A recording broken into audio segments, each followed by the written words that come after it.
Holy crap, this is what 60 frames feels like.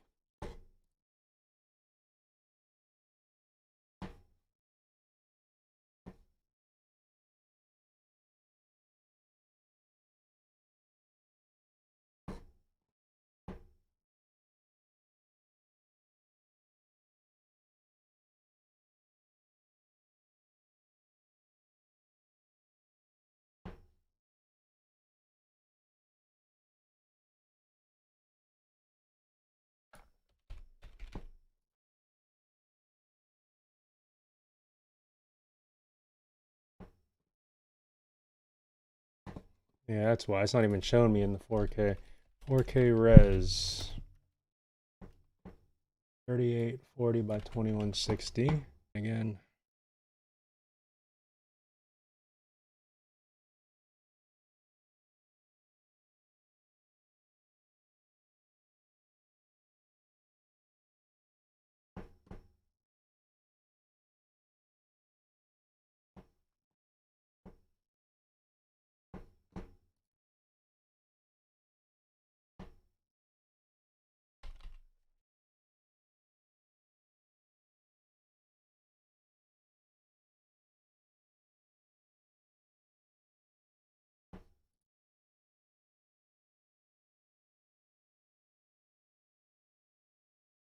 Here percent optimal. I want to stream in 4K. That's what I'm gonna do.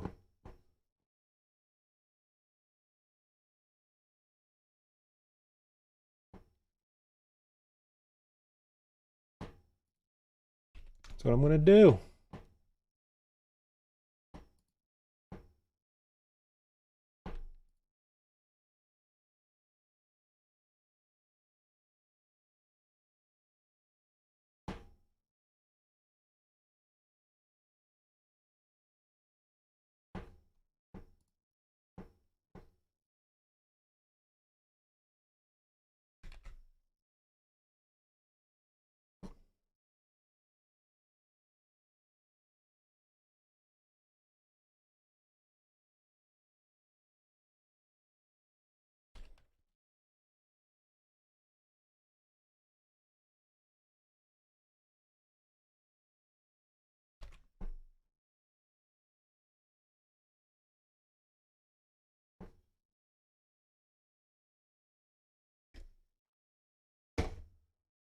Now what? You just sit back and do nothing once again. Wait.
It's so weird. It gets cleaner as the ISO rises to an extent. That's so weird.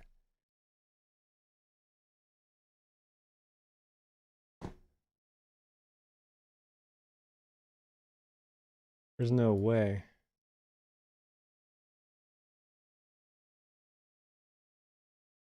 I mean, you could see it.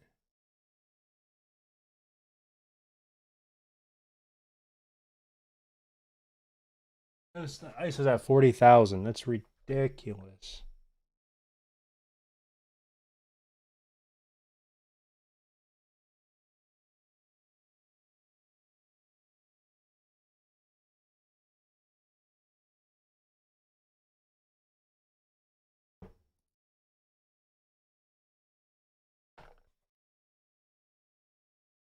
Because I'm an S-Log 3. I really shouldn't be for streaming. I shouldn't be an S-Log 3.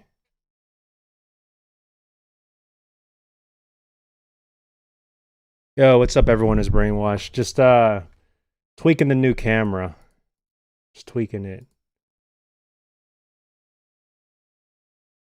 Yeah, I shouldn't be an S-Log 3.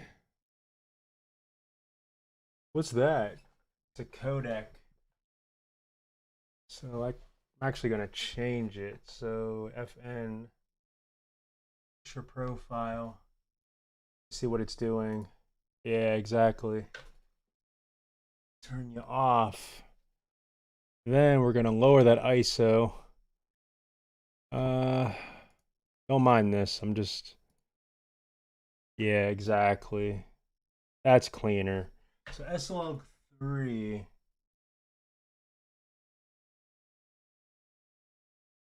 That's good. S-Log 3 is good for cinema. But for streaming, you do not want to be an S-Log 3. Oh, okay, let's... Saturation's too high. Gamma. Contrast. That's looking better, though. That's looking good. Can I get it cleaner? 64. So that's clean. But it's like I still see some jitter.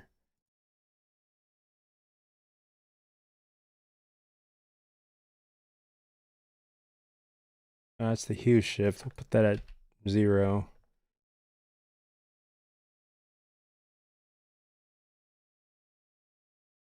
I need to lower this as much. See? There we go. So I normally keep it at like 600. The problem is it's dark. So let me just turn a light on. It's hypersensitive. Oh, that's tungsten. That's crazy. So tungsten, even with the light on, that's why too, because of the shutter speed. I need to lower that f2.8. Then we'll lower the shutter to 60. There. That's right. No more jitter either. No more jitter. All right, so I got to keep this for streaming. This is 60 frames. Quality looks great. This is yeah, it's a new camera. It's the A7S III. I already recorded a video, just a little snippet with my daughter. It's actually already uploaded.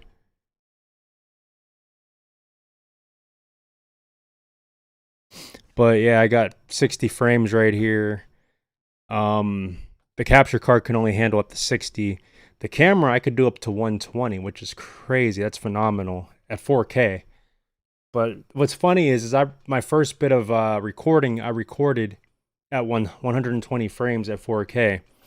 And I put it in my computer and I can't get it to read. Like, it's just a black screen. I know my computer can probably handle it. I probably just don't have the right software. But when I dropped it down to 60, it was smooth. It was so easy to edit. It was nice. So, yeah, I can't beat that. Shadow is killing me, but then just raise it. Still clean.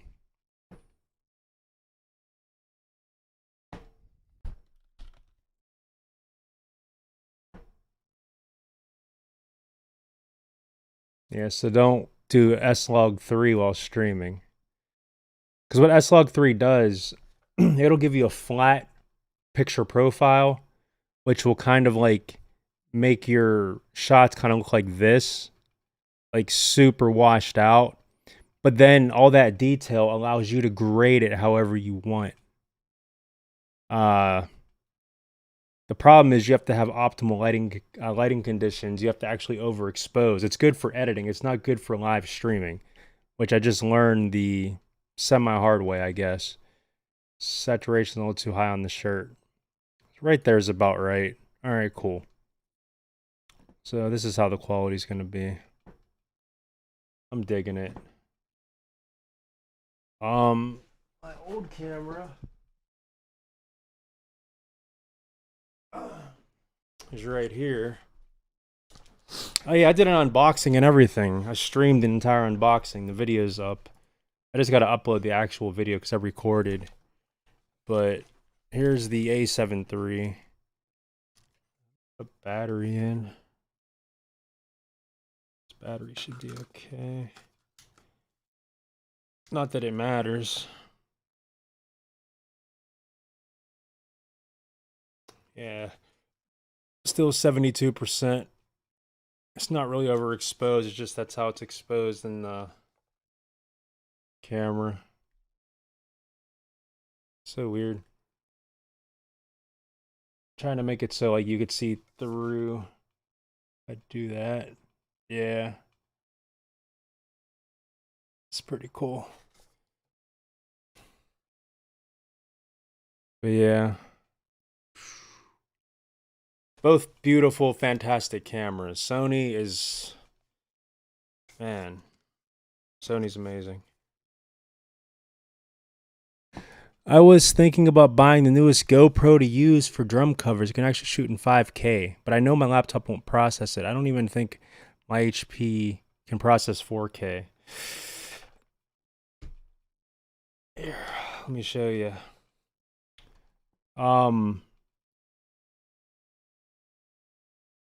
But it's funny though. It's actually not the newest one. Oops. It's the 8. I got last year, like around when it came out, I guess, maybe a few months after it came out. And then like 2 months after that, the 9 came out, and I was like, whatever. And I got this one like many years ago. It's the Hero 4 Session. I used to put it on a head strap and just put it right on my forehead while I was doing like distance running and stuff. But it was so shaky. This alleviates the shake. I also have another video with this. This would be cool for your drum covers. This Insta360 1X2. This would come off. This would be really cool for your drum covers because it's a 360 cam, so you can kind of like control however you want the video to look. And it's so easy. It's one of the easiest editing. Like the clip I uploaded, it was so quick and easy. Like extremely. Just to edit it. Just quick. I think your laptop would be able to handle. Well, I don't know your laptop because I do remember when I plugged this in, when I put the SD card into like an old, it was a laptop like 5 years ago. It was like an old $200, maybe $300 max laptop. Yeah, it wasn't cutting it. Even at low quality, it just took forever. So maybe not. But if you, yeah, because you're going to be doing like 3-minute videos. So importing it and then cutting it, editing it, etc. The best that you could probably do is just export it straight to your PC as like a media file and not even edit it, but just shoot it straight up to YouTube with no edit. That's probably going to be your best bet. That way you don't have to use any time. Like, it's funny because my reaction videos, I don't edit them. What you're seeing and how like it's through a stream, so obviously it's not going to be the greatest quality, but it's honestly, let me zoom in on my own stream. It's good enough because it's YouTube. Even if I upload a video straight and put it on YouTube, the quality is going to degrade. But what I'm trying to say is, because I'm not editing, I could literally just do a one take, do my reaction, start the recording, pause or stop the recording, and just shoot it right up. So even if my computer couldn't handle the editing process, just recording the actual stuff and then shooting it up It saves me time. It saves my graphics card the efficiency and rendering power, all that. What's up? You good, mate? Hey, Clink Pop. Yeah, I'm cool. I guess I don't know, as cool as I can be. I'm alive. There's people in hell that want ice water. So how do you sync the music together with the reaction? I always wanted to know how reaction channels did that. Okay, I'll show you right now. Actually, so this is gonna look funny, but basically, here I'll show you. Let me do a full screen capture. So if I do a display capture, and it's gonna look really weird because, all right, because of my transform fit to screen. Because I have a super wide monitor. It's 5120 by 1440p. It's my monitor. It's wide. See? So that's why the resolution looks like that. But this software here, let me see. Can I just stretch the screen? Transform, stretch. Yeah, I know it looks terrible, but it's stretching a 5120. So how do I? Yeah, it's stretched. Basically, this is OBS, and I know it looks terrible because it's mirroring everything. But that's because if I had technically I could split this monitor into two monitors. Should I do that to show you? Sheesh. Let me. Hmm. I guess I could do that. Hold on. Let me hide this screen. Let me hide that, and I'll show you. Oh, and thanks. Brainwash. I'm going to show you in a second. I just got to route another cord into. That even work? I guess it would. Basically, I got to turn this monitor into two monitors, and then I can show you without it looking terrible. So give me a second. If you really want to know, that's why I'm showing you.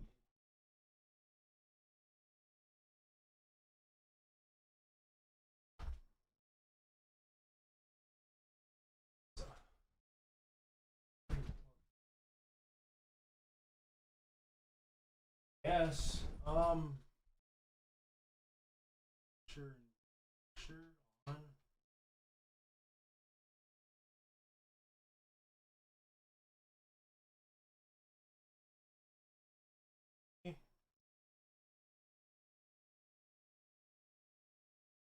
I have it. It's confusing. I'm really confused. What do I have this plugged into?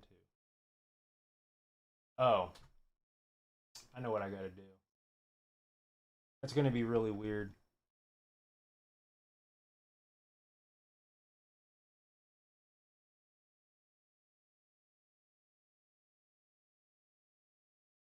Look at this. Yeah, that should go off there.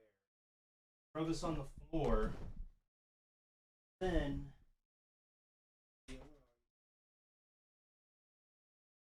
Harder than it is.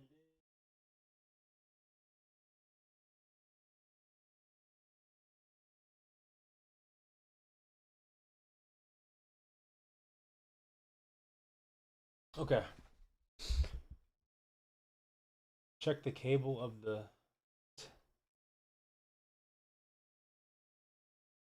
settings of the source. Uh,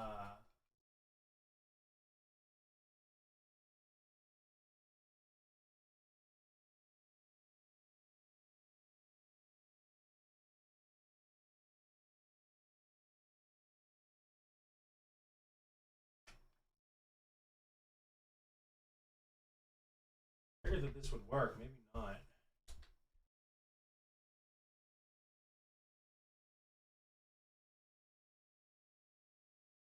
This side needs.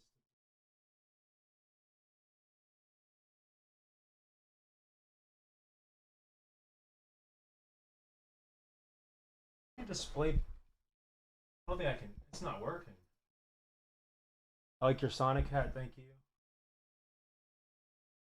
It's gonna take a lot of time. You don't have to, bro. I could show you without doing it. It just looks bad because of the way my monitor is. Now my brain's just not working right now. I've never actually did this before. Where like I've did it plugging my. It's because of the pass through, isn't it?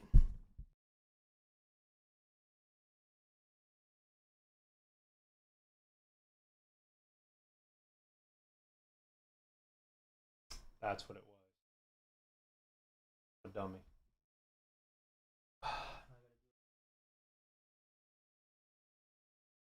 I'll get it.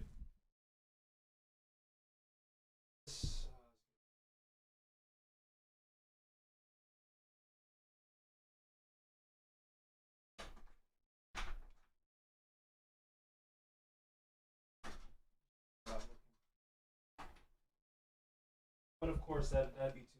Life.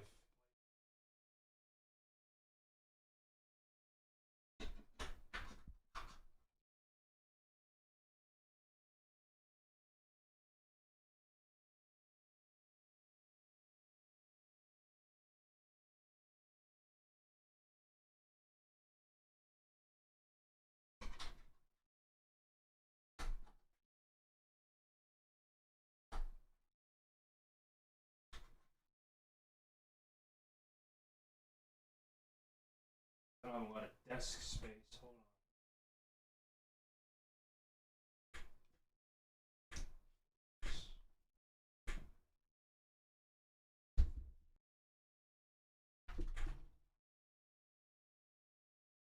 Break.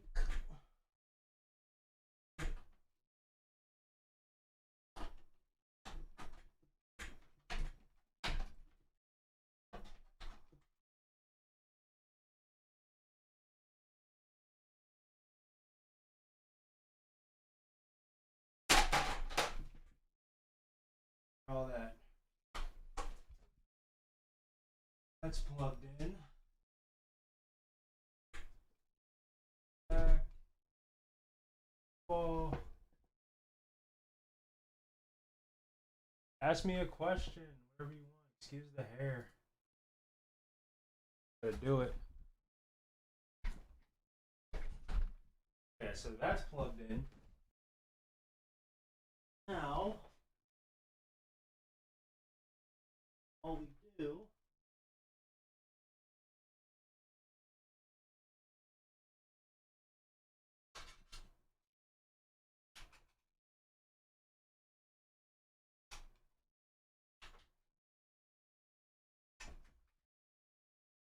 There. That's all we gotta do.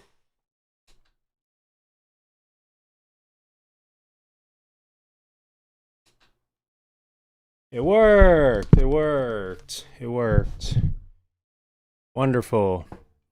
What editing software do you use? I have both. I have Premiere Pro and I have oh shoot, hold on.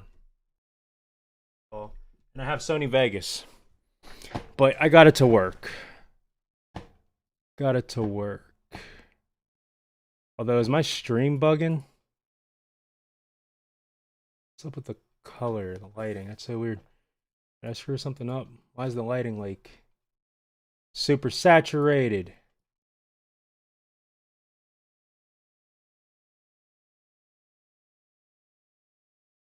Hold on. Super saturated. That's creepy. That's funny. Hold on.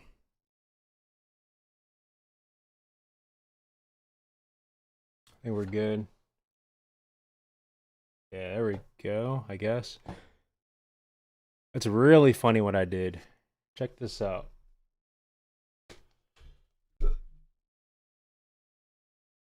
So now it's the same computer, but it's read as two different inputs. So like that's creepy, to be quite honest. Anyway, so what I'm going to do is I'm going to add a new source. I'm going to put the display on monitor. No way. After all that, it's still counted as one monitor. What junk? What junk is that? What junk?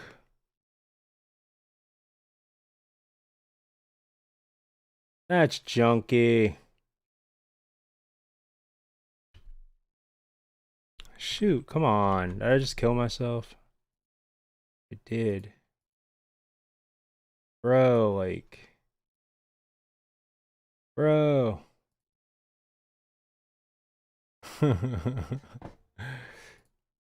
Bring myself back.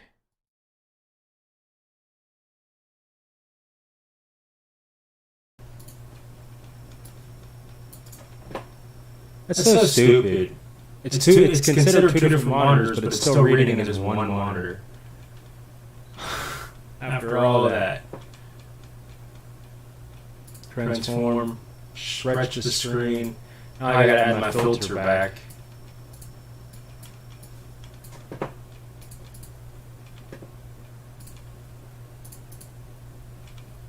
Color correction.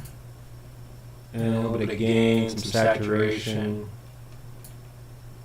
A little bit of contrast, not much. Brightness down. A little more saturation. Right there. That's fine. How stupid.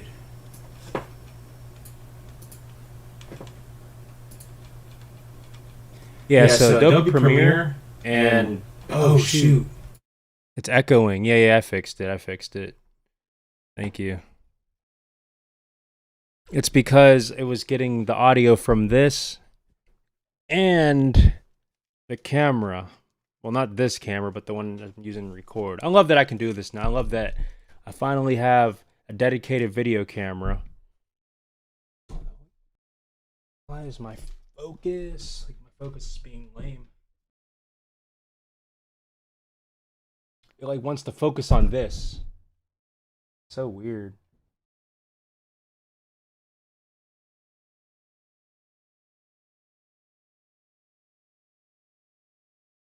Yep.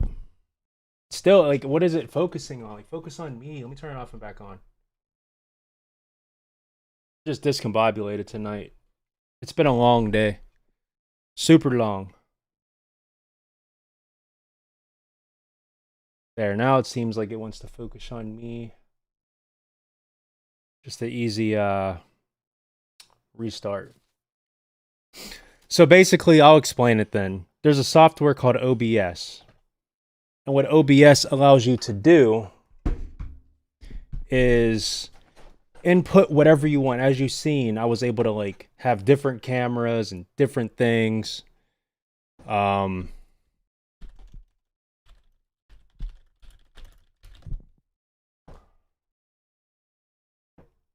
have an idea too then.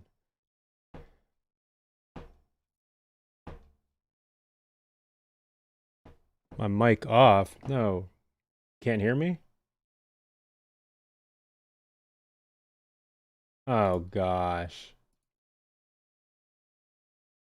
Really? Check. Check. Can you hear me? Let me see. Oh, my mic's on.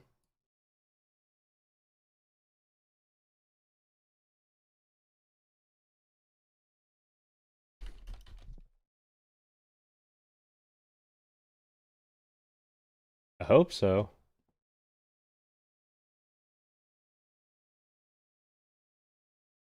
So OBS Studio lets you add whatever you want. So what you can do is select a browser source, and not even that, but there's desktop audio. So like desktop audio would be like whatever I want to set. Now I have a mixer which allows me to pick. So like for instance, I have my browser open and I have it so whatever my browser is picking up will go into OBS. So if I put on, let's say, really anything.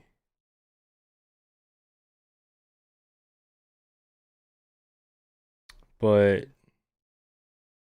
let's just say if I put on like, I don't know, I always do kill switch as like a a test. So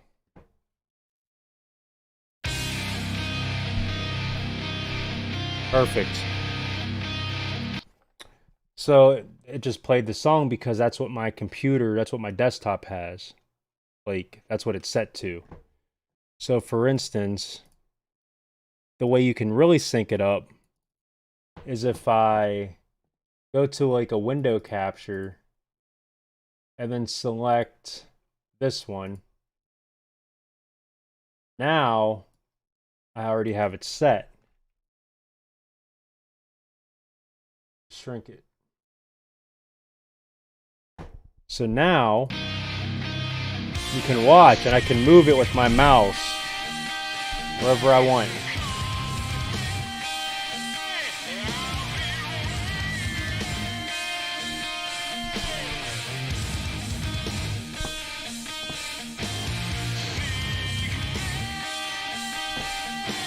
It gives you full control. Like, if I want to add text, right?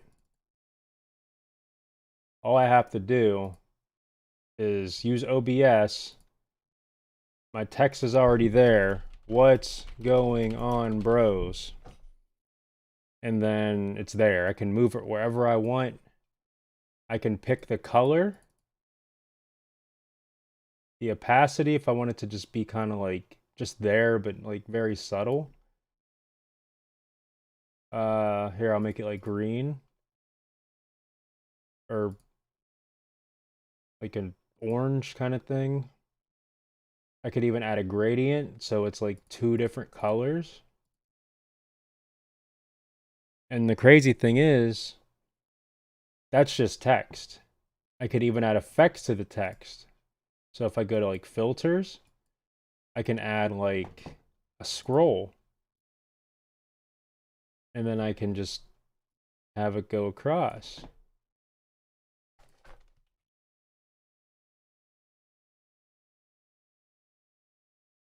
Something like that.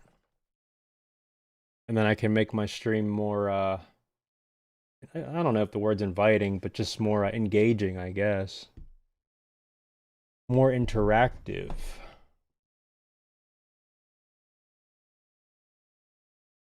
I can add pictures. Can add whatever, you know?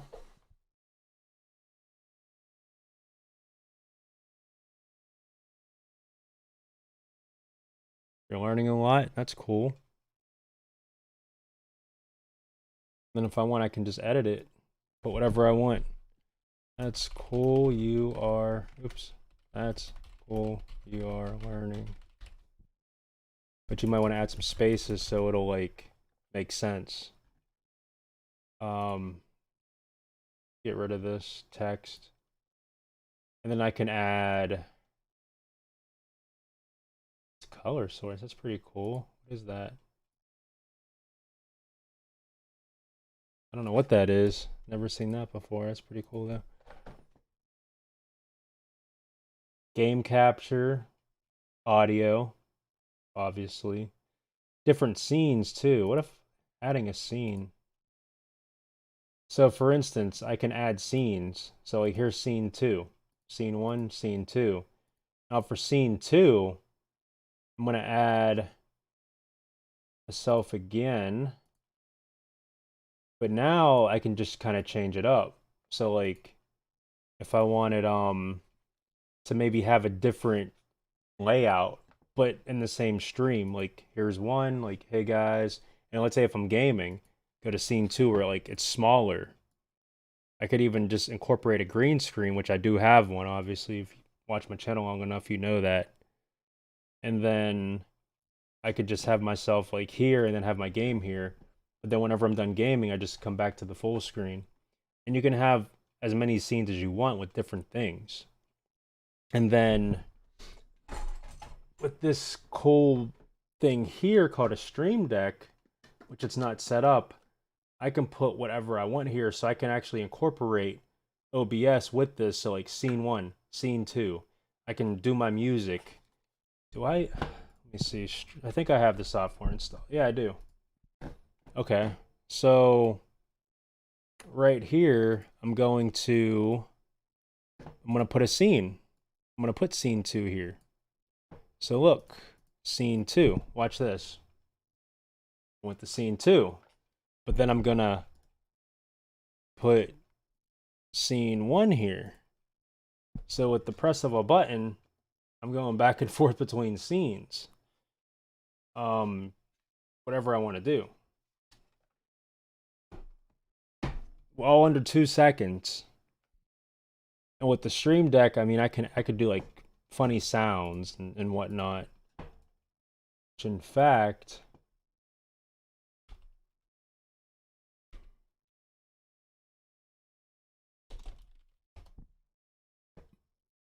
I think I actually have. Yeah. So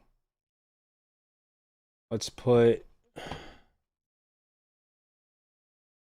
Yeah, we'll put him here. So, like, so if I make a funny joke, I think you heard that. Although I have to switch the source of the output. Output would be. Hold on. I gotta shrink this window. Yeah, I have everything to stream, guys. I just don't. It's funny saying I don't stream. What I mean is like I'm not like a devoted streamer. Yeah, it's because I'm using this double. Like I'm turning off the picture in picture because it's only killing me, to be quite honest.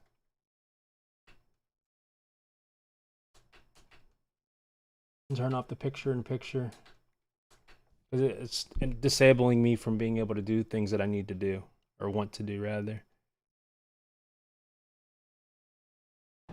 Whoa, why did it go to? So it took me to the other monitor. That's okay though. I'm just gonna unplug it. How dare it do that to me? There we go. All right. I don't know. Did you hear the hag got him? Did you hear that? If not, I'll fix that. So the output will go to system. Now you should be able to hear it. Unless you did hear it, but no, that's not the right one. Music? Yeah. Got him! Got him! Yes, it's funny. So I can put whatever I want there. Just have a whole soundboard. Oh, is my stream lagging like this, or is it just me? Let me see something. Yeah, I know. I know. Hold on. All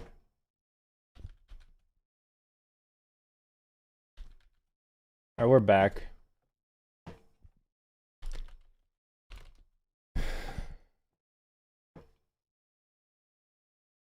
But yeah, just from pressing this button. Hold on.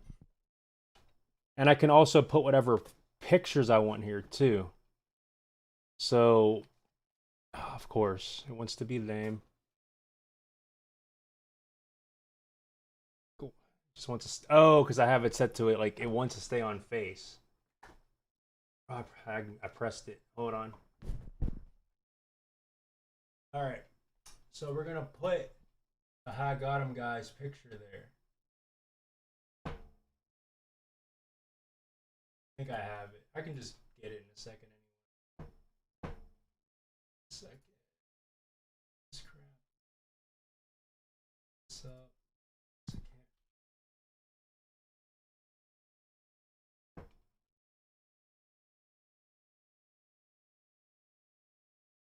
never be easy. It's to be some crap icons. Yeah, I'll just find them. Oh, you're going to bed? Oh, night. Oh, night for you. I gotcha. Okay, so, God. So, just.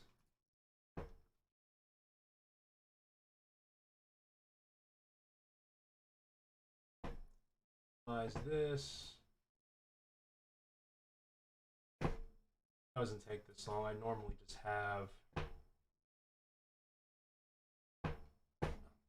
download the just throw him right here. There he is.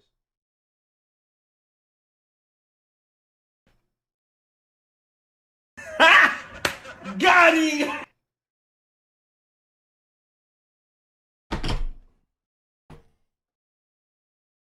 And I've had this thing for over a year, and I just never really use it. Like,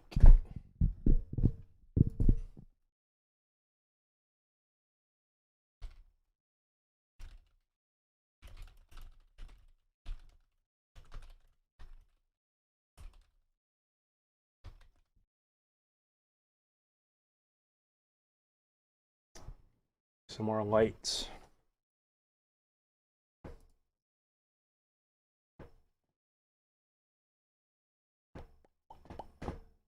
Now I gotta find there it is. I live in the US. I'm currently in Missouri on vacation. I am oh, you're Korean? Wow. Upa Gangnam style?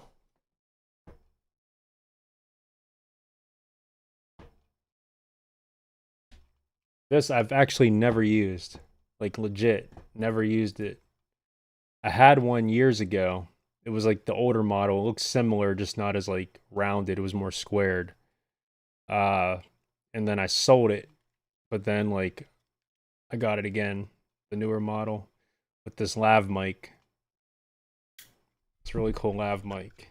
But what's cool about it is instead of me having to be all close to the microphone, if I'm filming outside or something, I can just stick this in my pocket, clip this to my shirt, and then just talk and then sync it up later.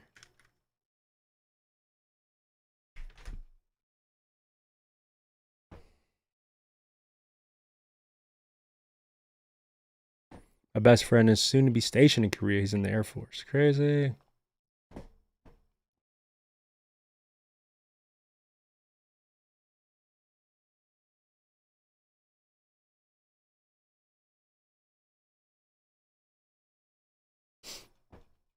So yeah, OBS is what you want to use. Now, relationship advice person, what do you need? I'm going to tell you straight up. Leave that relationship. Because if it doesn't start well, it ain't going to end well. Remember that in life. That goes for everyone and everything. If it doesn't start well, it's not going to end well. True story. It sucks. I know it's probably stuff you don't... I knew that was about to fall. I know it's stuff you don't want to hear. But that's how it is, bro. Bros. And yeah, I know, like, I would never go outside wearing the Sonic hat, but it's cool for the stream. It's not being fake or anything, it's just, like, not really a style I would be comfortable with going outside in, but it's cool on stream. I'm a Sonic main in Smash Brothers. Sonic was one of the first games I ever played on the Sega Genesis, and I grew up on Sonic. I'm 30 years old. Basically, I'm too old to be running around outside with Sonic hats on, unless I'm actually running, because I ran for many years, and that's another reason why I resonate with Sonic so much, because I'm a runner.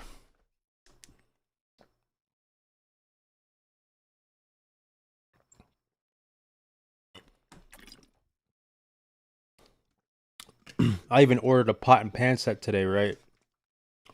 And it was like a teal blue kind of color, and I thought of Sonic when I seen it. I was like, I'm getting that, because I need new pots and pans anyway. So,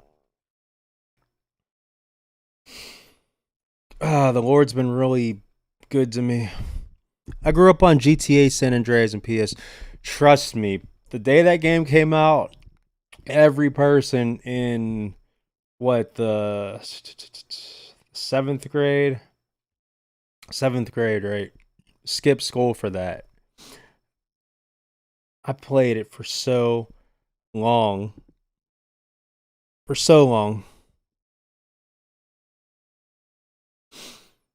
Beat it. 14 years old. Driving around. Thinking those graphics were amazing. Being on those bikes. Getting those cars. Pay and spray.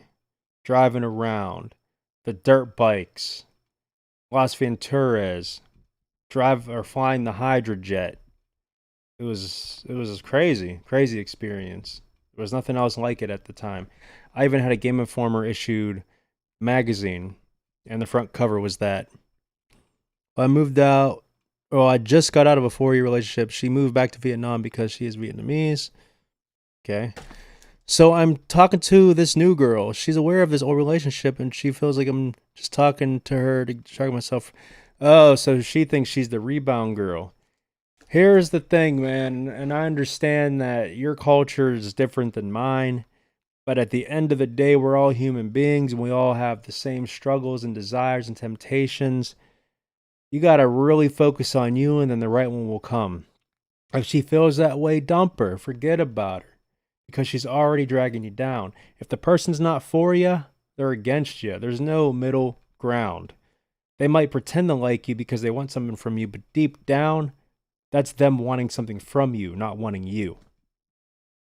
And it's hard to like really grasp that concept. I don't know your walk of life like on the surface level. I don't know how old you are. I don't know how old the girl is. I don't know her body count. I don't know your body count. But the fact is, majority of relationships are just this like pressing buttons and seeing what we can take and what we can give and how much people can tolerate. And at the end of the day, it's annoying and it just sucks you dry. It drains you of everything, sometimes financially, most of the time financially, many of the times emotionally, confusion. And then she's talking to Chad, or in your case, Jackie Chan. No, I'm just kidding. That was a little racist, but not really. I know he's Chinese or Korean. She's Vietnamese. I don't know any Vietnamese actors or Korean actors, really. All right, she's calling up freaking Kim Jong Un, seeing what he's up to, right? And you're sitting there thinking that she's asleep, but she's over at someone else's house or texting someone else, and then using that excuse to get mad at you because she thinks that she's rebound to justify her actions by saying, well, I didn't want to miss out because I figured you didn't like me that much anyway, or you were just using me. So when the opportunity came, I didn't want to miss it up because if what I was thinking was true, then I would have missed out. Rockstar always made the best games. They made the best stories, not the best games. That doesn't mean I'm saying that they ain't up there as far as quality. And I like the fact that they space apart their games. You're not getting like a new Call of Duty every year or a new Madden. So that's cool. They make some of the better games. On a Christian level, not at all. It's I like how they will disguise a lot of things hidden in plain sight, kind of revealing stuff. Especially GTA 5, there's a lot of Illuminati symbolism and stuff like that. I feel more happier single than in a relationship. I've been in a few. One chick was bipolar, aren't we all? Aren't they all? The other I really wasn't attracted, but felt this was the only person I could be with. It's messed up, I know. Yeah, so you were lonely, you were depressed, and that person was giving you time of day, and things, it just one thing led to the next, and you were just kind of there, and she was just kind of there, and then you guys kept kind of just being there, right? Clink, I know, like, listen, Clink, you're not gonna agree with me because you have feelings for this girl and all this stuff, but I'm telling you, based on statistics, if it don't start well, it's not gonna end well. So these feelings you have, you're gonna come back one day. RyanREAX, you were right. You were right. It didn't work out. She was talking to 3 or 4 other guys the whole entire time. I was sitting there waiting. She has to go back to a whole another part of Asia. She has to go all the way to Vietnam. And I'm stuck here in Korea. She ain't waiting around for me. And she's not going to think I'm waiting around for her. Think about it. If there's all these obstacles, like there's so many people, there's so many fish in the sea. But there's so many fish in the sea that it ain't worth it. I don't care how hot she is, how whatever, how she looks. There's hotter ones, okay? And it's not about looks, so don't twist what I'm saying. But what I'm saying is like If she's already giving you problems now, imagine laying down with that thing for in 5 years. Four, not even in 5 years, 4 5 years. They always be talking to like 8 other dudes as a backup plan. It's not even just backup. Honestly, it's just continuation. Like, all right, so I'm gonna be live streaming, God willing, Demon Souls. And I know that sounds like an oxymoron. You're playing Demon Souls, you're playing a game with the word demon in it. Yo, I want to slay these demons. I want to get rid of these demons. It's not really a justification, but I'm bringing this up to say, like, it's not like I play one game to rebound for the last game. Sometimes I just want to play multiple games, right? I want to own multiple games. And that's how these women are. It's not like that they care about it being backup. They just want whatever they can get as a cycle. They want a buffet. Go to a buffet, a Chinese buffet. Most people ain't gonna load their plate up with vegetables. They might put a broccoli or two on there. Now me, I was working right next door to one. I was working at a gym, and a few doors down was a Chinese buffet. Right, I would go there every day. 7, 8, $7 or $8 in between there. $7 some change. I would stack my plate with a lot of vegetables because I was in that fitness mode.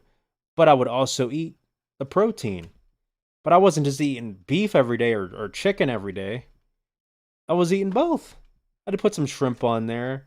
Occasionally, I would eat like some of the fried stuff, some egg rolls.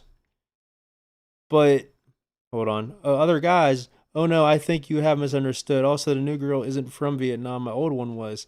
Well, that's why we broke up. New girl's from.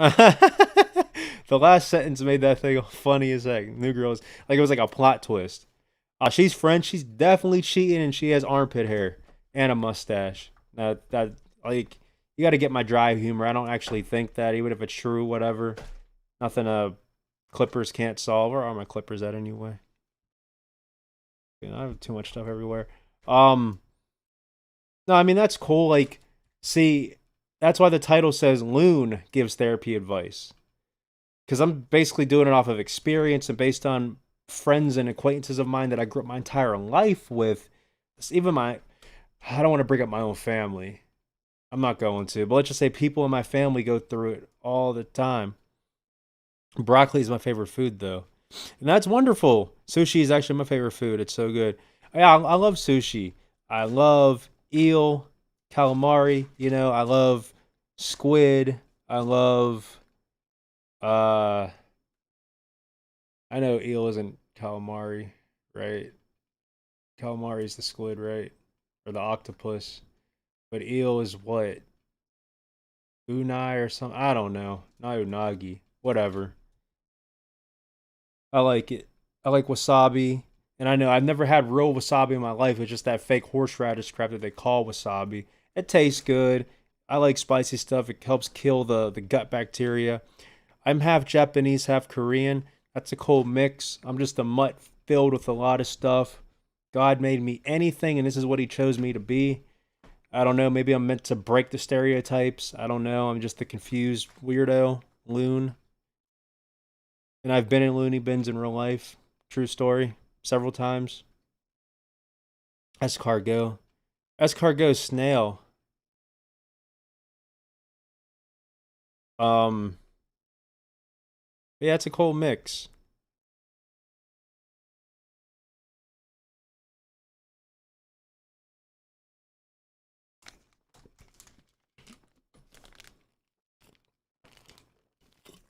Look, man. Girls, like, just like Brainwash was saying, Japan and, oh, Osaka, Japan. I don't live in Seoul, South Korea.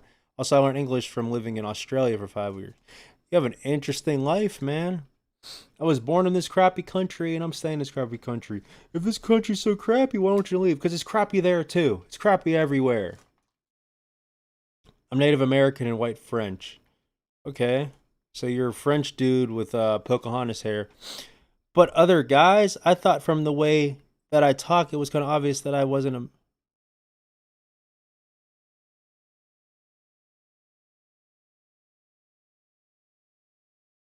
Huh?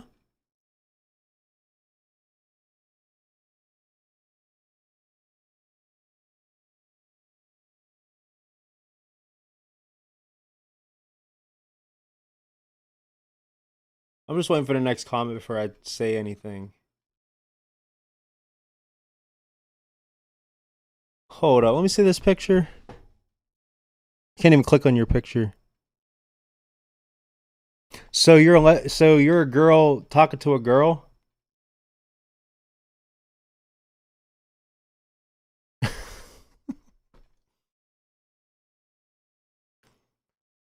All right, dudette. Can't call you dude. I'll call you dudette. I can't really give you advice on this. Well, I lied. I can give you advice, but you're not gonna like it. Uh, I don't condone homosexuality. Um, and the reason why I made that face isn't because like I. It doesn't mean like I dislike homosexuals or bi. Well, either way you slice it, if you're bi, you're still homosexual. Uh, remember, like it's a stream, so you're seeing 20 seconds into the past. Um, how do I put this? I love everybody equally. It doesn't matter if you're gay, straight, whatever. I might not agree nor disagree with people's lifestyles depending on what it is, but I can't give you advice on it because it just doesn't flow with our Lord and Savior. Whether you believe or not, I just can't I can't give you advice on it. The advice I can give you is to not be like that because it's yeah, so God made man for woman and woman for man. And I understand people have preferences. Like I won't use the word appreciate because you're going to think I'm going to say something different. Like I can see the attraction in my own gender, right? I can understand what women see in guys and what homosexual guys see in other guys. Does that make me homosexual? No. Um but I can understand, like I can look at somebody and be like, yeah, that person's attractive regardless of it being a male, female, whatever. But again, physical attraction, I don't even know why I said it. Well, I said again because if you watch my channel, I talk about this stuff anyway. Um, Physical attraction isn't the main thing because even the devil himself masquerades as an angel of light. He was the most beautiful angel and he still fell. I understand as long as you're not hateful, mate. The thing about, okay, so people would consider me hateful for not agreeing or for not tolerating, right? They'll say you're spreading hate, right? That's hate speech. But it's not hate speech, it's just speech that you hate. There's a difference. I love everybody. I hope we all make it into heaven.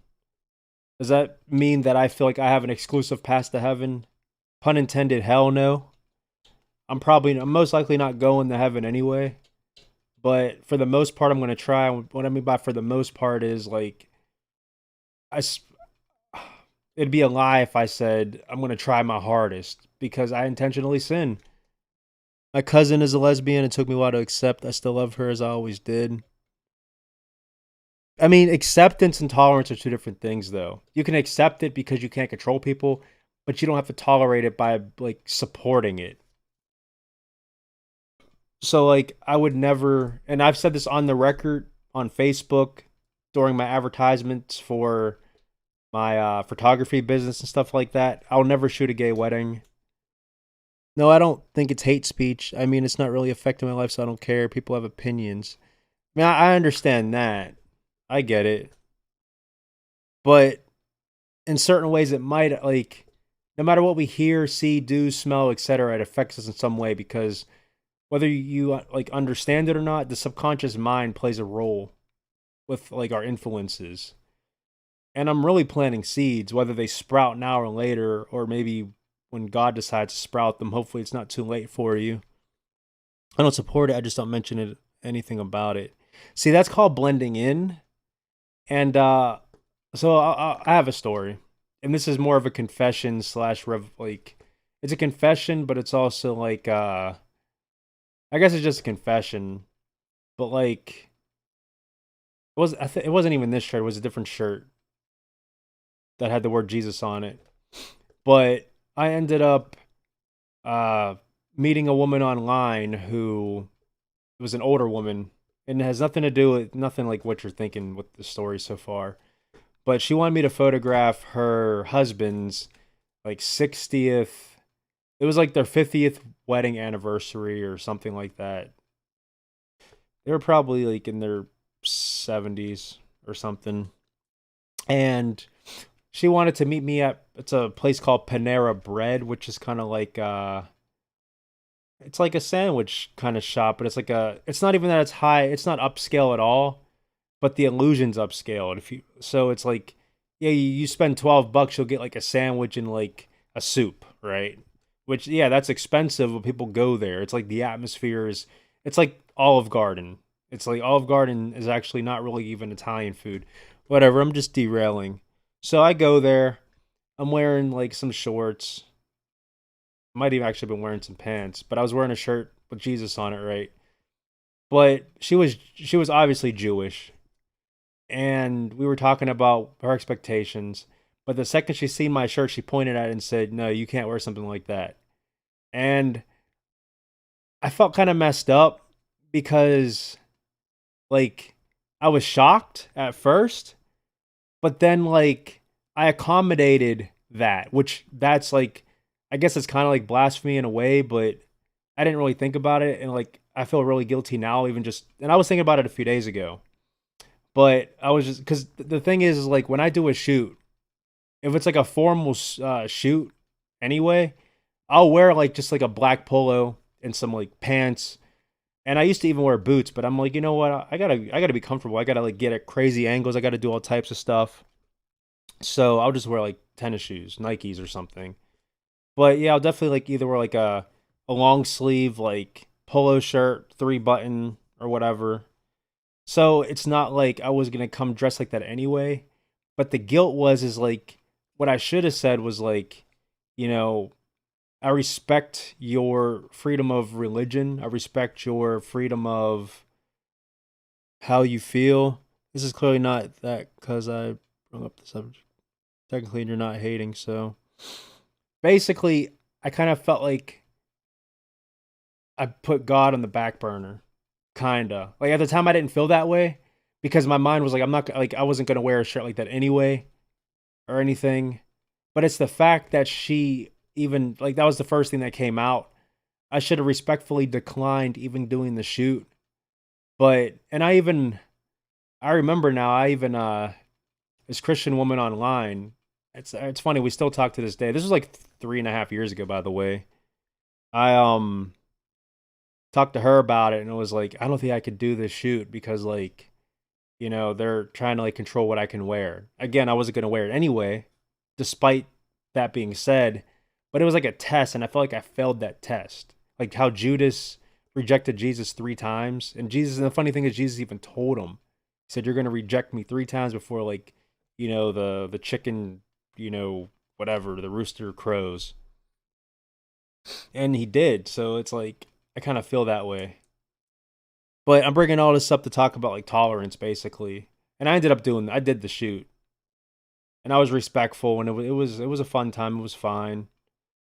But it kind of like semi haunts me because it's like one thing that like the day I meet my maker, like he might bring that up.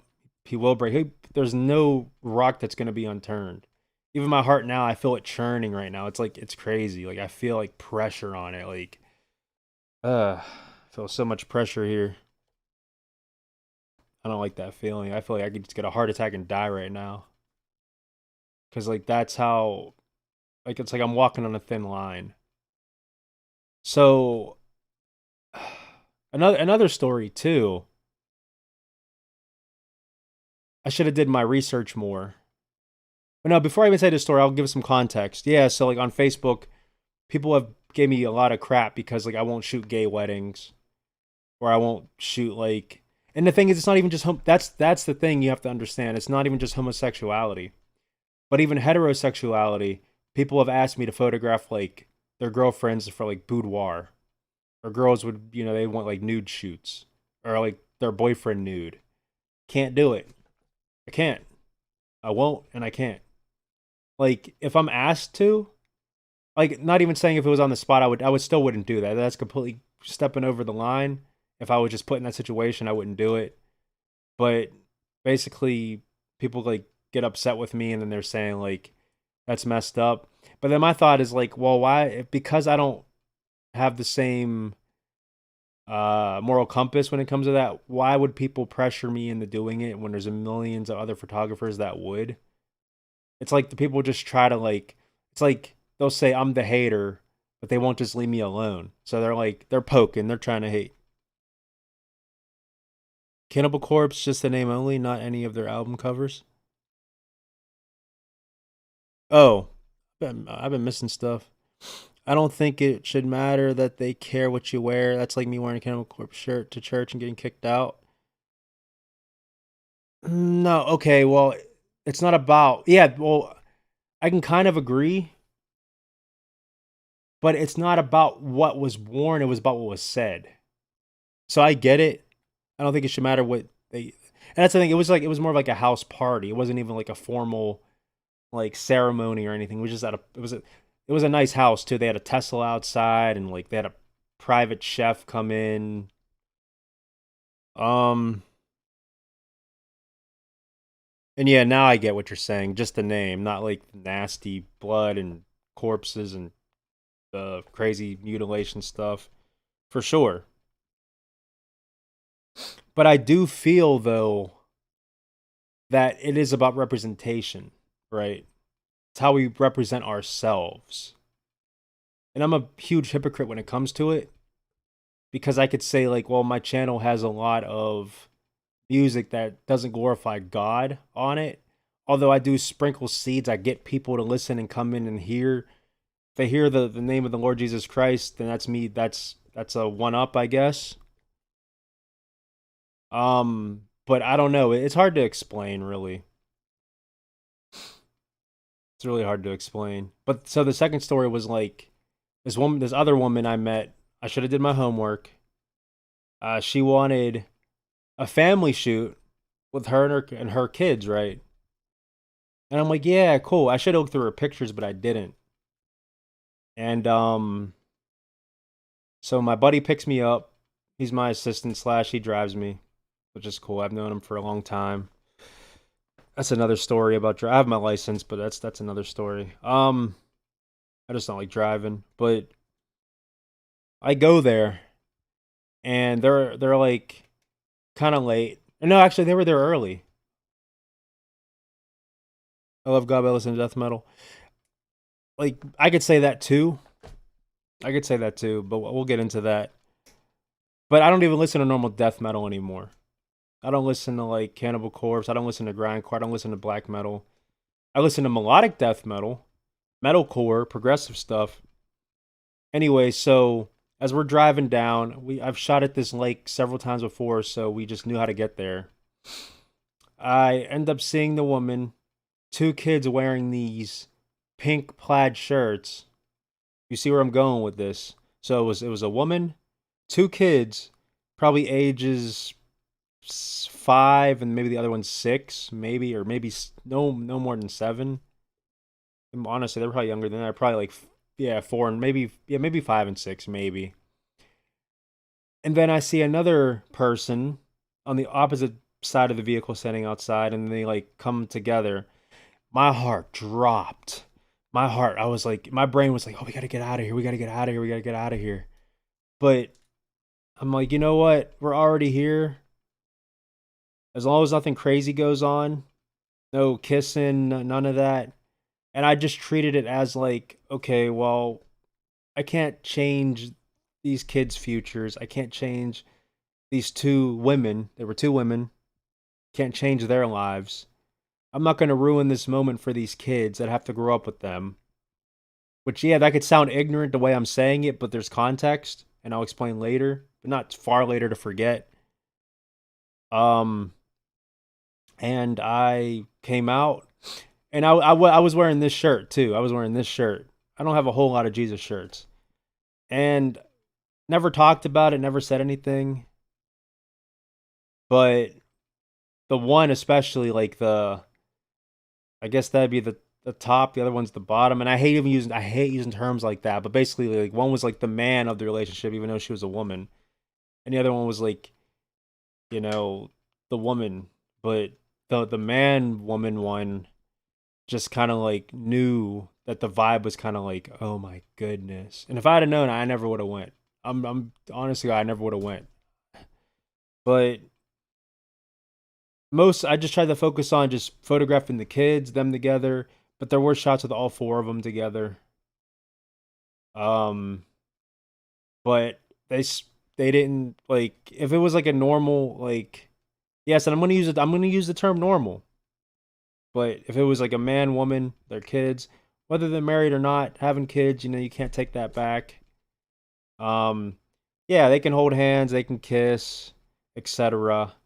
But for these two women, I wasn't entertaining that.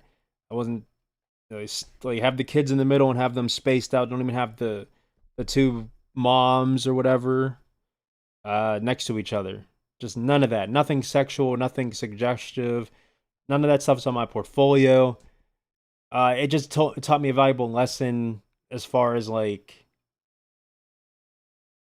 doing my homework on my clients. And I know that might sound messed up to certain people or people might get offended, but I have the right to choose who I photograph, to choose my clients. Period. I have the right to. I have the right to refuse service. And I know this stream may get a lot of flack. It's probably going to get re-uploaded to many places with video responses and you're this, you're a bigot, you're this, you're that. So be it. So here's the full circle. Man, I do believe in God, but the Japanese gods, the gods of Hokage. Oh, when I read Hokage, I'm just thinking of Naruto. Wokage, which has a lot of conflict with my Korean parts because of Japan colonizing Korea. So I know nothing about Japanese or Asian religions at all. Um, I will say that see, Christ is like Christianity. Like Christ is the only like being in, if you want to call it religion, that God decided to become man to save man, to where there's a mediator between the Father, God, and man. What's up, Addy? Oh, it's some bug. It's like a cicada or something.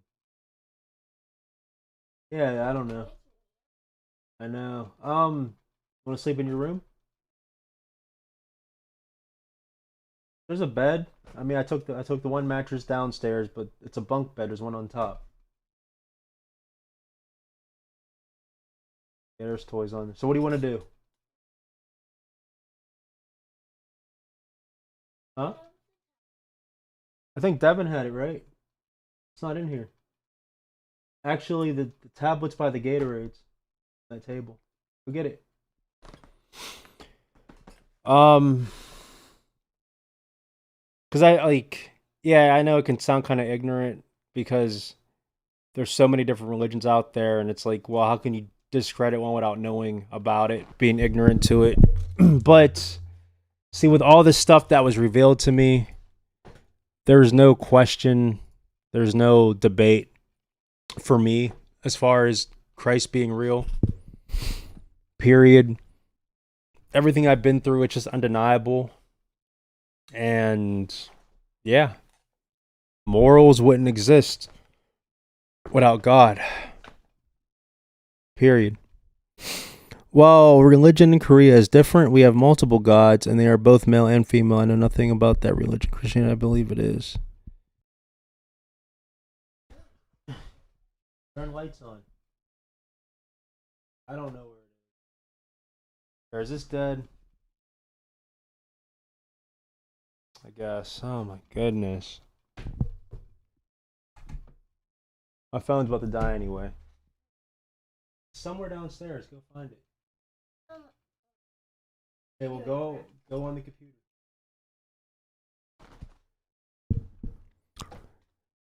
See, like, so having these multiple gods, like, I feel like they'd be conflicting. Like, why would there be multiple gods? Like, why not just one god? One being, nobody's before him, nobody's above him, just God. Bam. Right? But having all these conflicting God of thunder, God of lightning, God of this, God of that, right? It's like, just that doesn't make sense to me. What makes sense to me is one being that just spoke the universe, the world into existence. Let there be light, and there was light.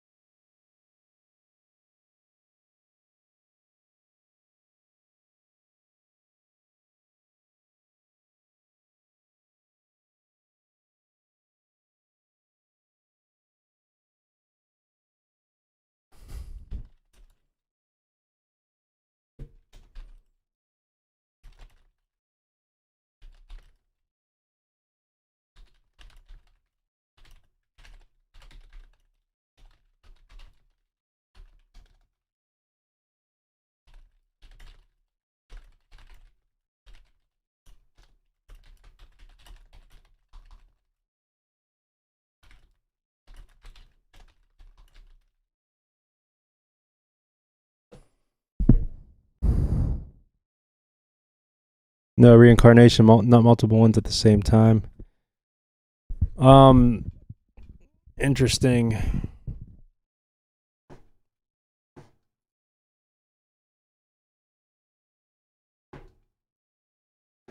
Basically, life is one giant test, and most are failing the test, and only very few are passing the test. Very, very few.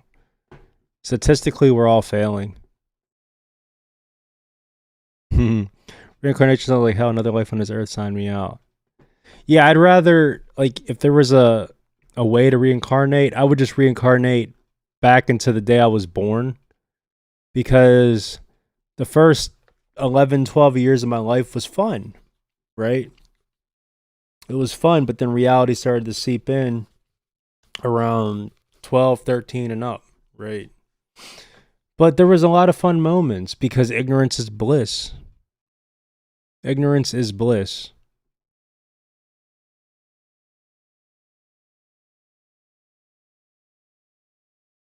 But it's definitely depressing because once you know, you can never go back. You're just up, you're stuck, you're here. And you could spend the rest of your life reminiscing on the past to never, ever, ever go there again. Ever. You're never going to go back there again. And that's what sucks. That's what sucks. All right, so here's the theory, and it's not even a theory, it's a fact. If every person was homosexual, there'd be no more people at some point because nobody would be procreating. There'd be no heterosexual activities going on, no sperm, no eggs, no reproductive things going on, right? So eventually it would just go extinct and there would be no more such thing as lesbianism, heterosexual, none of that, because everyone would be gone.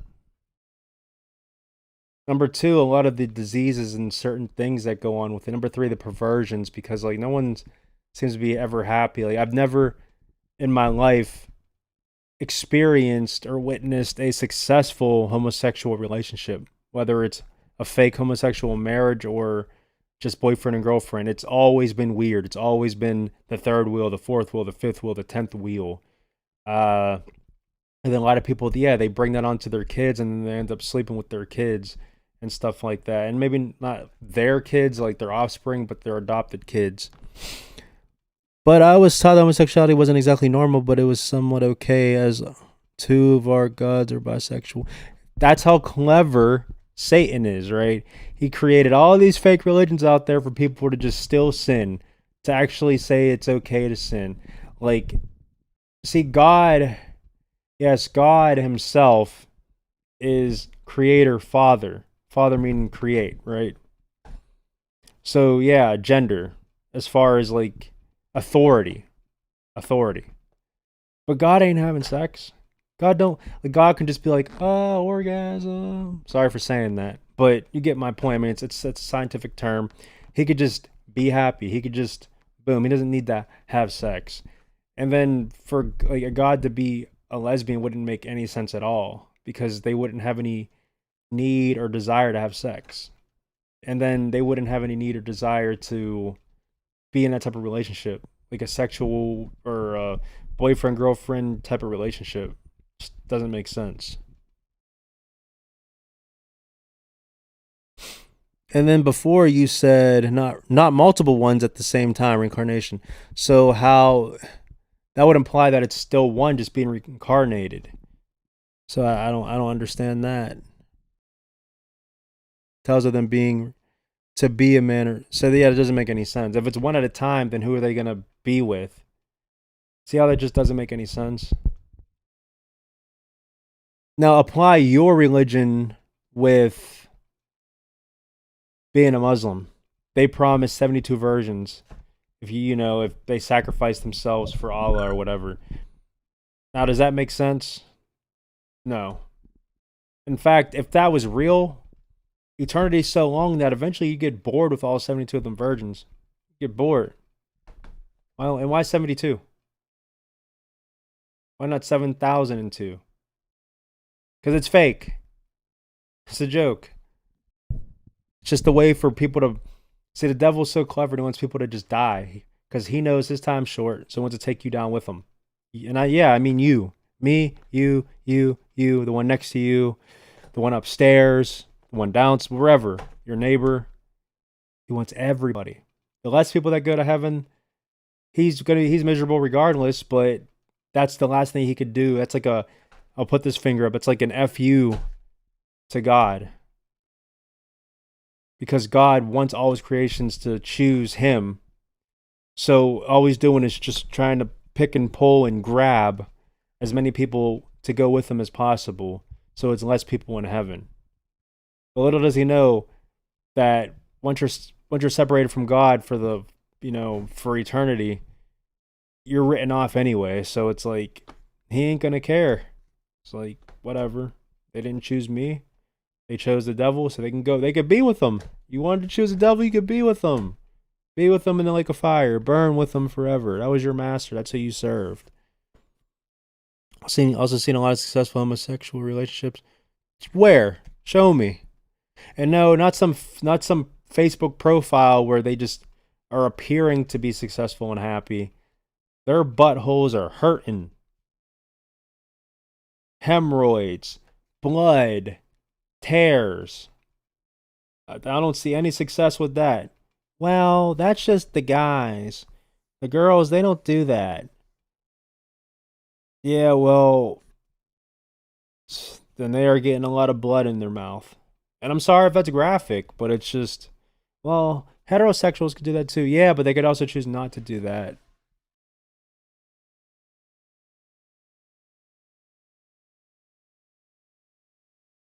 I have yet to find a successful homosexual relationship.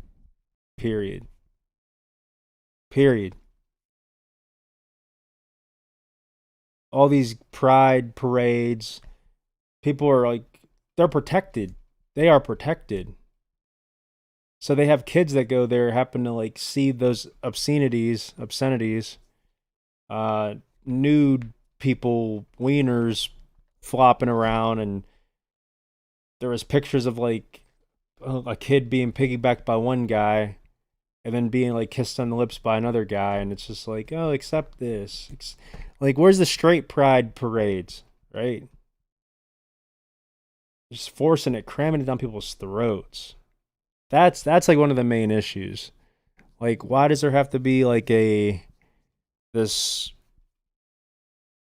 these things that go on about it? Like, okay, if you're gonna do it, but like, leave me alone. There shouldn't be a whole month for it. And you could say, well, what about like Black History Month? I don't care about that either. I don't care about that. I don't even care about Christmas. I don't care about December 25th. There's a documentary about these women who are in their 90s still together and they started dating when they were 20. That's a documentary. Like, look, we can make a documentary right now. Let me make my best Morgan Freeman voice. And it was 1948, and this woman named Jenny met with this man named Peter, and for 85 years, everything was amazing. Everything was great and fantastic. One was from New York. The other one was from Tallahassee, whatever. And then they came together, and they were fine. See, anyone can make up a story. You know, we're going to pay these two actors to just say this stuff to get the agenda going. Nickelodeon is promoting. I know. Oh my good. I know. And they had the creepy tranny with the orange Nickelodeon hair. The weird. It's like a demon. This thing is a demon. And that's my point. They're cramming it. Like, that's Satan getting to the kids. You skid them when they're young and they grow up all messed up. You hit it at the root, it's going to grow up all deformed and messed up. It's a botched reality. It's disgusting. It really is. It's perversion at its sickest. I was going to say at its finest, but there ain't nothing fine about it. It's disgusting. It is. I mean, even teaching kids at school sex education at second grade, and I was one of them. I mean, yeah, it's going to mess people up. It messed me up. And not sex education, but just learning about that stuff at such a young age. What are you talking about? Pride is exactly the. Wait, what are you talking? Wait, what are you taking pride in exactly though? What struggles did you have to go to be straight? That's why we have pride. All right. So, let me read a Bible verse, right? Right here. Watch. Pride, KJB. Okay. Pride goeth before destruction, and an haughty spirit before a fall. It's funny how the Bible. Why did it go away? You've seen it for a second, though. Whatever. Pride is the downfall. Pride. Pride go before destruction and a haughty spirit before a fall. Proverbs 16:18, King James Version. A man's pride shall bring him low, but honor shall uphold the humble in spirit. Pride is the atheist's first problem. The wicked, through the pride of his countenance, will not seek after God. God is not in all his thoughts. See, there's so many verses about pride. Only by pride cometh contention, but with the well advised is wisdom. Like literally. And not just that, but they're using the rainbow. I'm not done. I'm going to get to it. Okay, the struggle we have as being straight is the ones who try to twist us into accepting people that aren't. That is the struggle. The struggle is when people create kids and expect them to grow up to do the same thing. They have to deal with their little Susie or their little Timmy coming out of the closet, never spreading their lineage. They're really making their parents proud. 18 years and over $1 million of college. What's up? What want to do?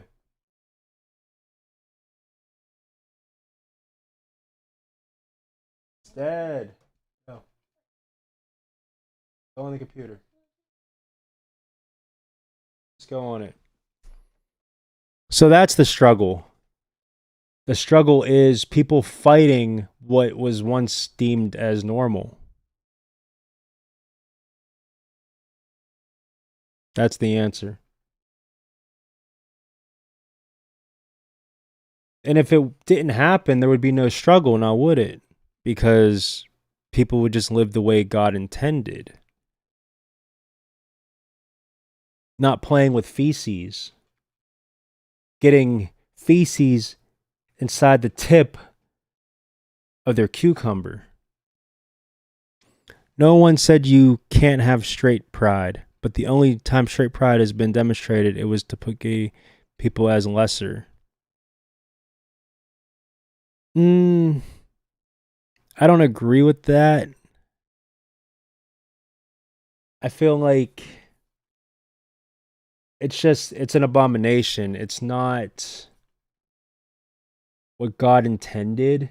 And anything that people do that God doesn't intend inevitably leads to destruction in this life and the next.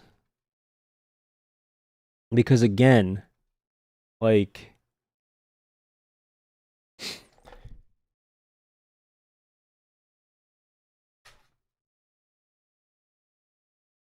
it's a quite simple concept, but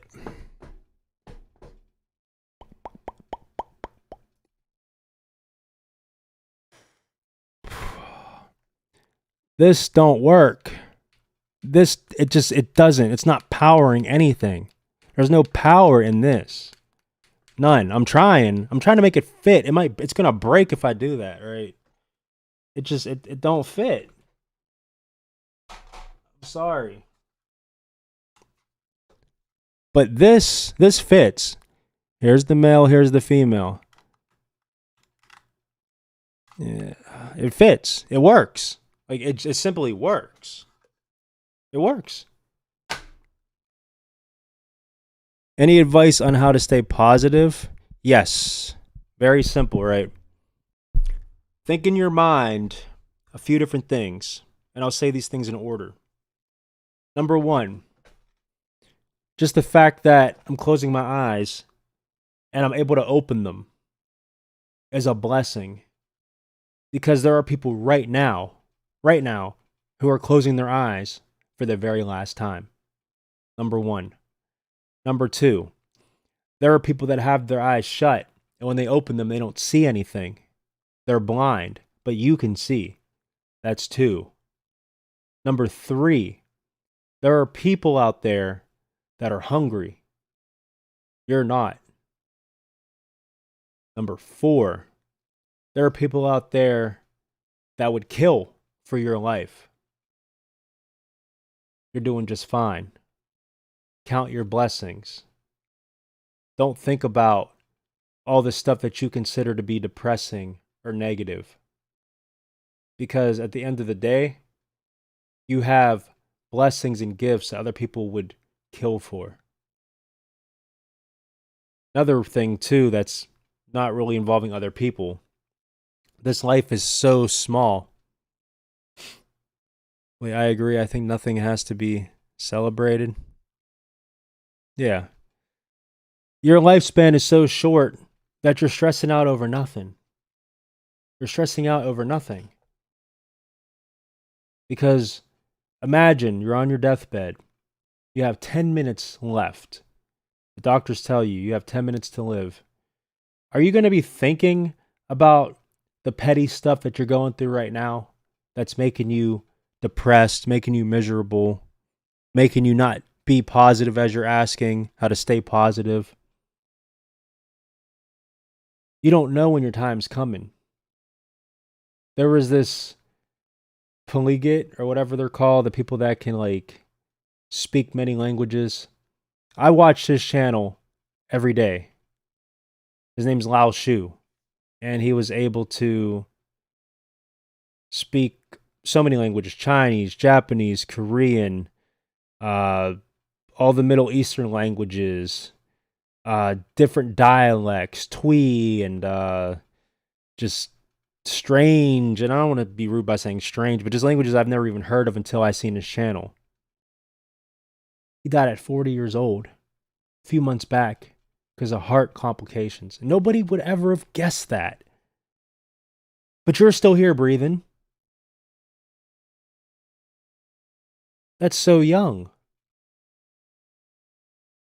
You speak 7 languages. That's interesting. That's cool. If I said that on Twitter, I would have been canceled. The cancel culture is really the censorship culture. Oh, I don't like what you're saying. Let's have some mob rule and order. Let's attack because we don't agree.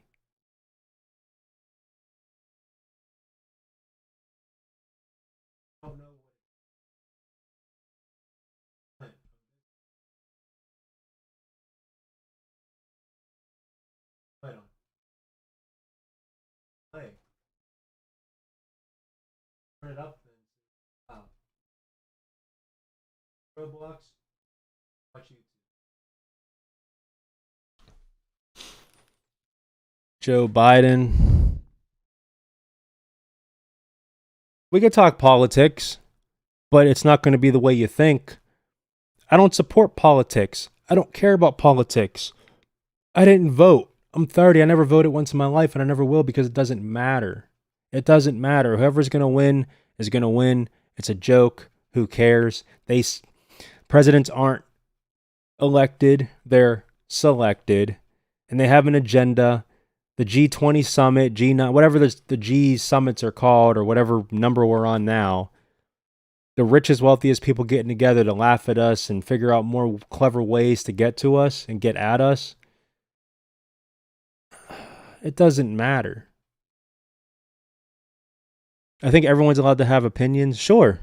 One time on Twitter, I was dragged because I said I think anyone could wear braids.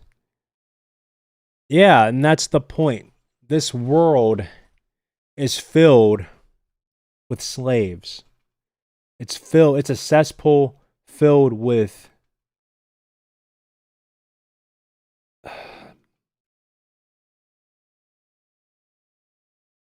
you can fill in the blank, whatever word you want.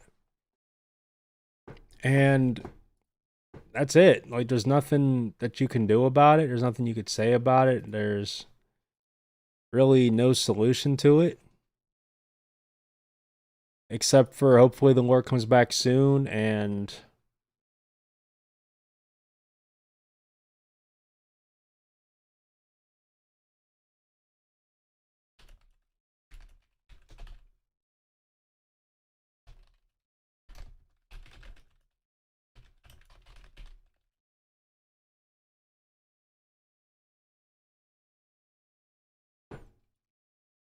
it's a cesspool. Government in Latin, governmentus, mind control is what it means. Look it up. I agree. Freedom of speech should be freedom of speech. I didn't vote either for the same reason. Chocolate chip. Okay. Sure. Yeah. But it's not. It's freedom of speech with a little asterisk at the bottom. Unless you offend this group and this and that and blah, blah, blah, blah, blah, blah, blah, blah, blah, blah. Shut the freak up.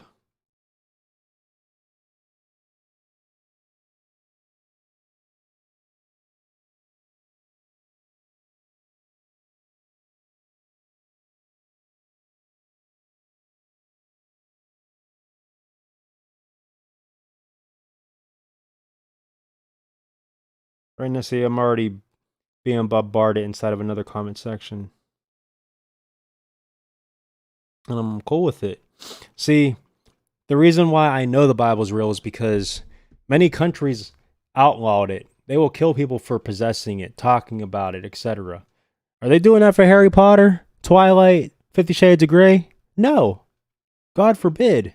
Only the Bible. Why? If the Bible is so fake and this and that, why the freak are they killing people over it? Why? Why?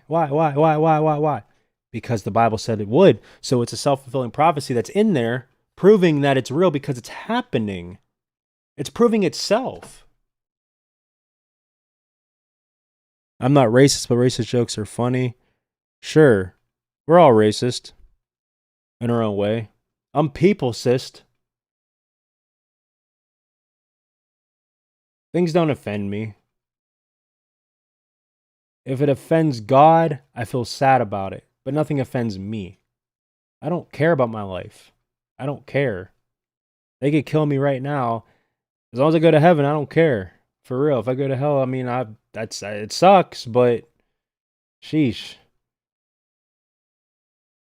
That's how I know that it's a joke, because if I'm able to handle people's words and people's things, then why can't they?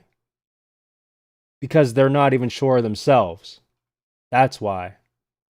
If someone's homosexual and they get enraged and angry and try to cancel people for not supporting that, and even using freedom of speech to denounce that or to make fun of it, that means that maybe they're not secure inside of their own lifestyle. They're not secure in their own beliefs. Because if they were so true to themselves, why the freak are they mad when someone says something about them? Why? Why? What's the point of being mad about it? If you glorify it, if you accept it, then nobody's word should bother you. It shouldn't. Because you're so true to yourself, right? So why does it bother you? Same thing with the whole race thing, right? I don't get why, like, the whole N-word thing. And see, even I say it as the N-word. But people get so offended by people saying it, right? I'm sexual, I'm still here because I'm not offended nor mad. So that says a lot about. Yeah, but you're triggered a little. I know something, you're triggered a little bit. You're triggered. The whole race thing. Yeah, race is like, things can be funny on, like, see, the flesh wants to laugh at things. See, we're a society that gets off on misery, suffering, people's failures, misfortunes. So it's an automatic response for racist things to be funny, for jokes to be funny. But it's because we're the brainwashed ones that get off on misery and pain. And it's because we are programmed to have our pleasure sensors and receptors fire in our mind because of this stuff, because of what is glorified on TV, video games, music, movies, conflict, dramas, TV shows. You know, I sit there and I'm like trying to, like, when I was younger, but not really that much younger, but after getting into this stuff, I would put on a TV series, right? And I would just sit there and watch closely until the first set of conflict happens. It's within the first 3 to 5 minutes where they're going to show the intro, they're going to show part of the scenery, they're going to play the music, they're going to have the sound effects. But right when the humans start speaking, that's where the drama comes in. They might be playful at first to ease yourself into their personalities and the plot of how these people are related to each other, whether they're family members, friends, co-workers, whatever. But then some type of conflict has to come. And then it's just the whole movie or TV show is so chaotic, but then they throw you for this fake loop where at the end everything just works out. Or if it doesn't, then it's to build up to a sequel to where eventually it's going to work out. But it's not the idea of it working out. It's all the crap and nooks and crannies and all the crap that you subconsciously feed into your mind that you have to endure for 30 minutes to 2 hours, depending on what it is, maybe even a 10 or 15 hour series, several seasons, just for that 5-minute ending of it worked out. Those memories stick, the stuff that you put in your head, all the visuals, all of the words. You ever catch yourself actually regurgitating lines that you heard on TV shows, and not even just word for word, but the enunciation, the how you say it, like mimicking it perfect. You're letting these actors, and that's why it's called programming. The television program. It's programming your mind.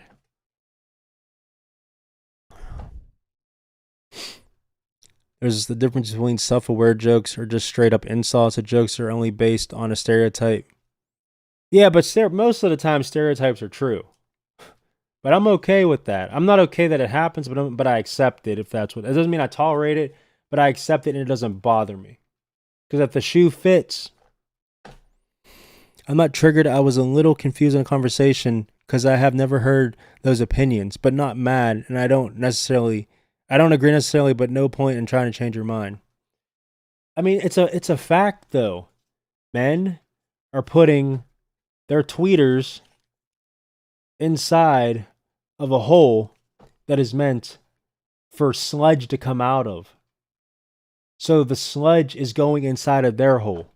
AIDS, HIV, blood, rectal fissures, and prolapse, and that's love. So you can have it.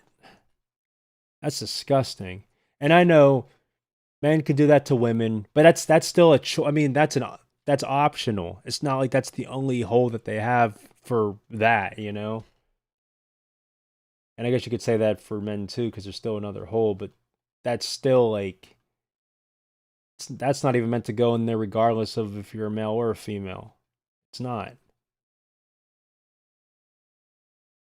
See, and the brainwash is so strong that my opinion, if you want to call it that, although it's a fact, my opinion isn't the popular vote. It's not what people consider cool. Like I'm considered the non-cool person. Or you must be fun at parties. But it's like, why are you regurgitating the same line? See, like, I don't want to have this conversation anymore, to be honest. My feelings are starting to get a little hurt. See? And then people could just say, well, that's not only because you're a homosexual, but because you're a woman. See, and now I'm poking fun at the whole topic about the stereotypes. It shouldn't hurt your feelings if you're so true to yourself, though. If you're so true to it, and if you honor the way you live and your lifestyle choices, it shouldn't hurt your feelings. It's like people come in here, oh, you're black, you know, you're already born with a disadvantage. You look like a monkey, or your IQ's low, or you must steal from the store, or you never met your dad, which I never did. See, stereotypes are real. But it's not going to hurt my feelings because I accept what is truth, and I know the truth, and I know what is lies. So people come in here spreading lies, then how could it hurt me if it's not true?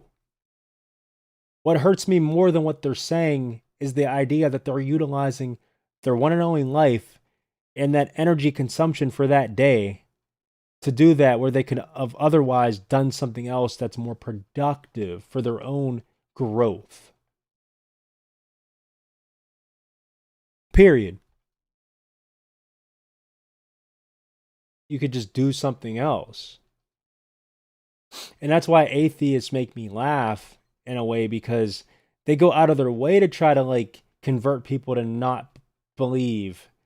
But if they don't believe, why are they wasting their one and only life trying to get people to not believe in something that they don't believe in? Shouldn't they cherish and live it up every moment? Oh, that's right. It's because they're miserable. They're so miserable. And you know what? Misery loves company. And because misery loves company so much that deep down, they'll go out of their way to try to get other people on their same playing field so they have more numbers because there's strength in numbers. Oh, I'm talking about the devil. Okay. Got it. Although people live like devils. Yes, fried chicken, watermelon. I'm never like there's a bottle of hot sauce right off screen, arm's length. Even got the flaming hot Cheetos right here, like the flaming hot Cheeto girls who you always see them in school with a bag and they always put hot sauce inside of it. I know, but for me, I'm still young. I was born in 2002. My feelings get hurt easily because of that and because I'm a woman. Stereotypes, yay. You're born in 2002? Dang, so them Twin Towers came out, you were ready to pop out. See, you missed out on the last good generation. I was born in 1990. And even then, I feel like I kind of wish I was born maybe a decade earlier. So I'd be closer to getting out of here. And not just that, but enjoying more time because I'm sure the 80s were a blast. Because the 90s were a blast. Before all this technological leap, man, it was so much fun as a kid. It was so much fun. It was. Staying awake for 3 nights straight, 2 nights straight, hanging out with friends, living it up. It was fun. And not even in a sinful way per se, but just like no lack of responsibilities, having someone to look over you, and just discovery, just the whole idea of just life being so new because you're new to life. So it was like, wow, this is an experience. This is crazy. You're born in 99, so you're even younger. So you're younger and you get it. Trust me, if you were talking to me 10 years ago, I'd be a whole different person. A whole different person. As far as what I lived for, as far as what I did, as far as what I strive for. The things I did when I was younger, the things I tolerated, the people I looked up to, I guess you could say, the people I chased, the lifestyle choices that I enjoyed at the time. It only led me down a rabbit hole of destruction. Period. Some people I know they're locked up for life. Some people I know they're dead. And no, I wasn't committing crimes. That's not what I'm saying. I'm just saying, like, just some of the people that I would acquaint myself with and I would involve myself in certain things, they didn't know when to stop. And they robbed somebody. No, I wasn't doing that. I'm just saying, like, they were doing extra weird stuff. Me, I was just trying to get laid. Like, if I didn't get laid that day, it was a wasted day. That was always my motto. If I didn't get laid that day, it could have been the same person or a different person. It just had to happen. And that was what I lived for. And I lived to just be a troll before the term troll even existed. And I lived to just have fun, and I would be spontaneous and rambunctious, and I would do anything for attention and to fit in, and to just always have some type of stimuli, just adrenaline. Like, I was an adrenaline junkie. Period. That's what I live for.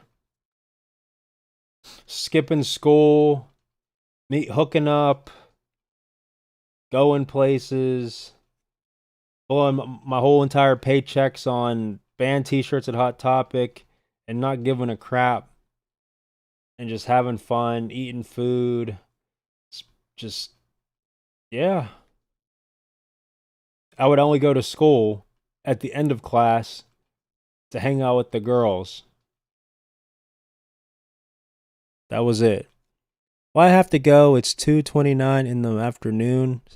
It's 1:30 a.m. here. I'm tired.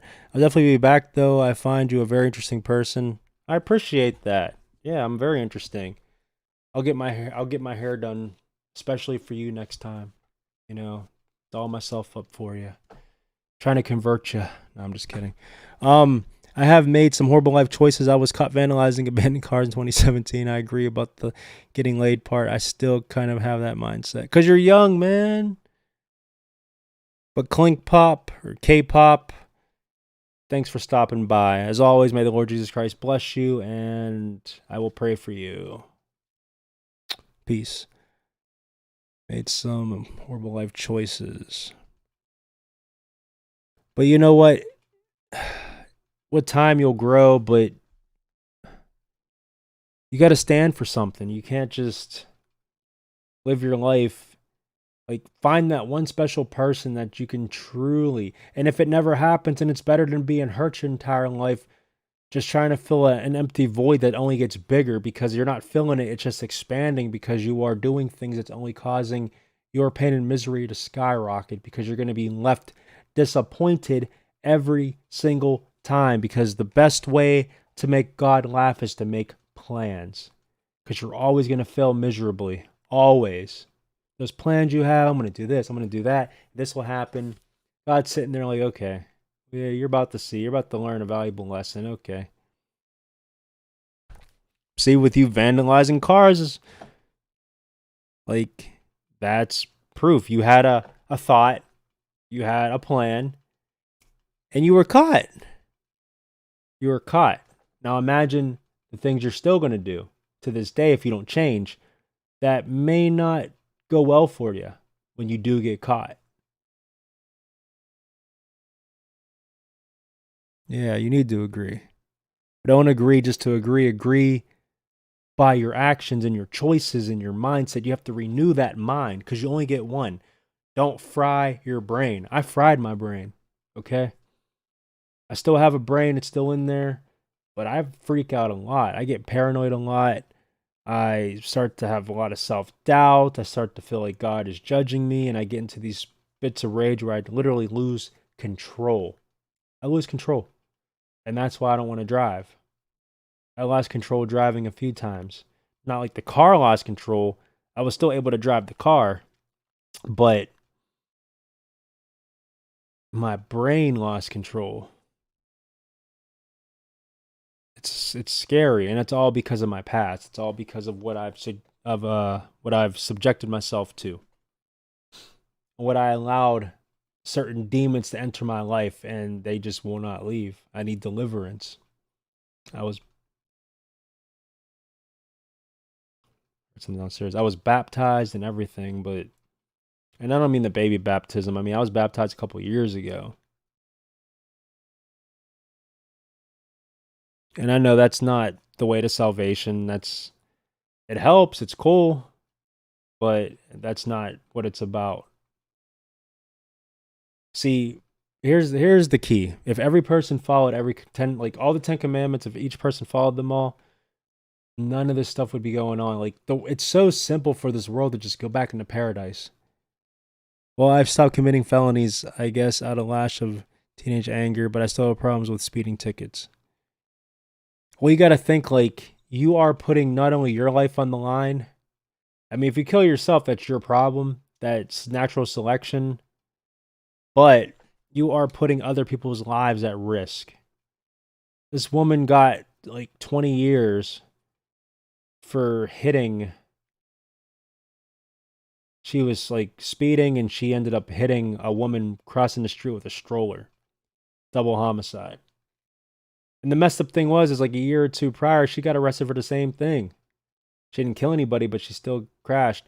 Like, and she really thought, oh, I'm a white woman and, I have a family. They're going to let me off. It was a mistake. No. You're going to pay for your actions. You got to take life more serious. There's no stop, drop, and roll in hell. There's no driving in hell. You could drive yourself off a cliff into hell, but there's no driving in hell. No reason to speed. What is the point? Just leave earlier. Like, the thing about it is like, you'll speed, right? And then when you get to the place you were trying to go, you're just sitting there anyway. You're just sitting there anyway. Like right now, you're just sitting there anyway. So what are you really doing? That's why I always laugh at people that would like run home after school just so they'd be home like earlier. It's like, then they just sit there thinking about what to do. Like, you gotta prioritize your time. What's up, Tony? What's up, Tony Rogers? You guys gotta prioritize your time. Use it wisely. Don't waste any seconds. And I understand, like, well, I don't know what to do. I don't know what direction to take. So use that time that you're wasting to think about that. And no more than think, but actually start creating. Like right now, I've been streaming for 2 hours, exactly 2 hours and 35 seconds, right? I could have used the same 2 hours to just sit there, watch YouTube. No, this time for me is valuable because I am trying to do the will of our Father up in heaven. Certain anyway, if it's one person, two people, planting seeds, that was always my goal. Always. With this channel, with everything that I do. Spread true love, not like love is love, it's Pride Month. No. Love that actually is sustainable. Love that actually does something that is going to last, not less. See, people get love and lust twisted.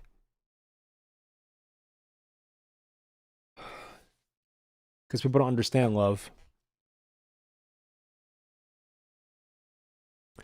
All right, Tony, spill your problems to me in this comment section, this over so dear comment section, and I will do my best to assist you because I am the Loon that gives therapy advice.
So I've been working at this Cabana restaurant for over a year, right? Okay.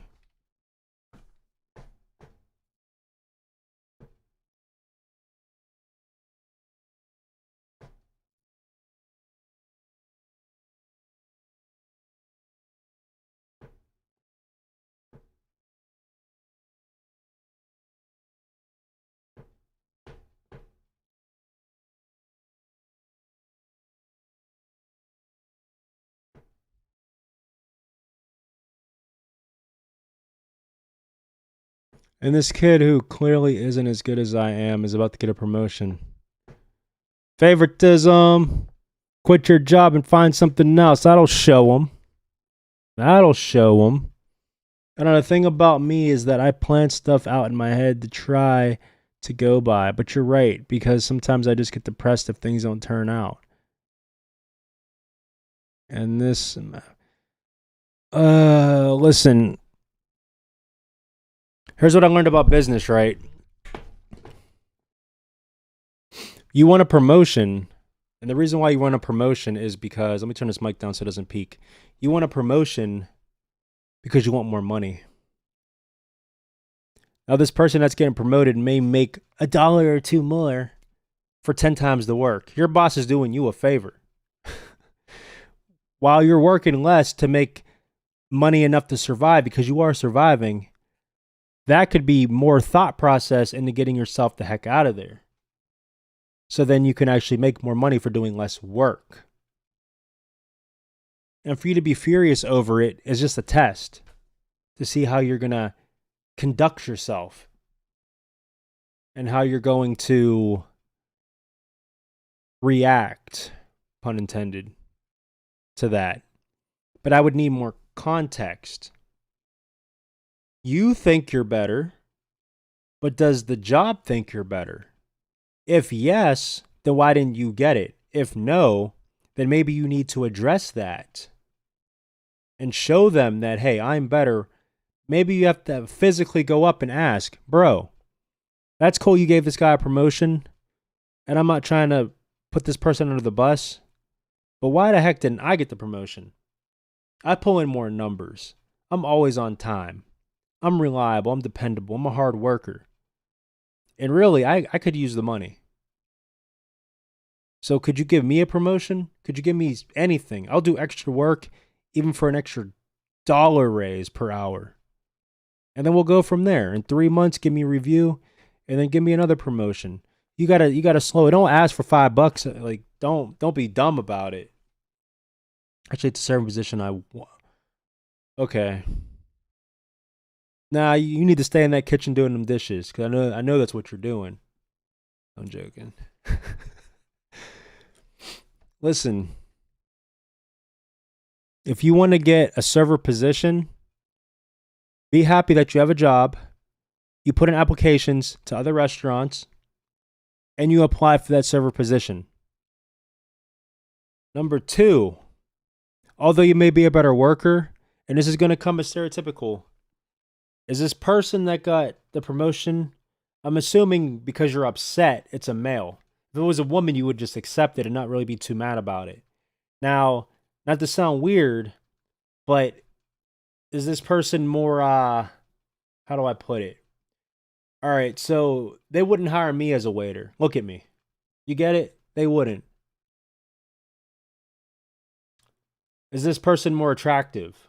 Do you think that they hired this person or promoted this person because this person just looks better or looks like to fit the part more as a server or waiter?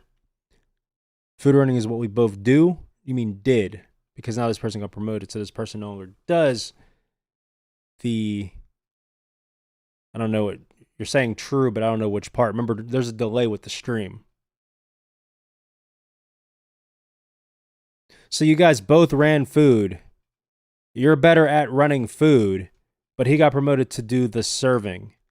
So it has to come down to favoritism. It has to come down to like they put you guys side by side and they think, yeah, this person is more personable with the customers.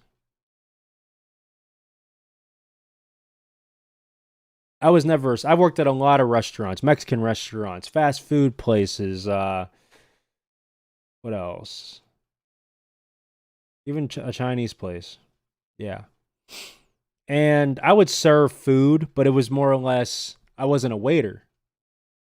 It was more or less like food court stuff, but I also worked at real restaurants too. Don't get it twisted. But yeah, I was either in the kitchen or if I was in the front, I would be like bussing. You know what I mean?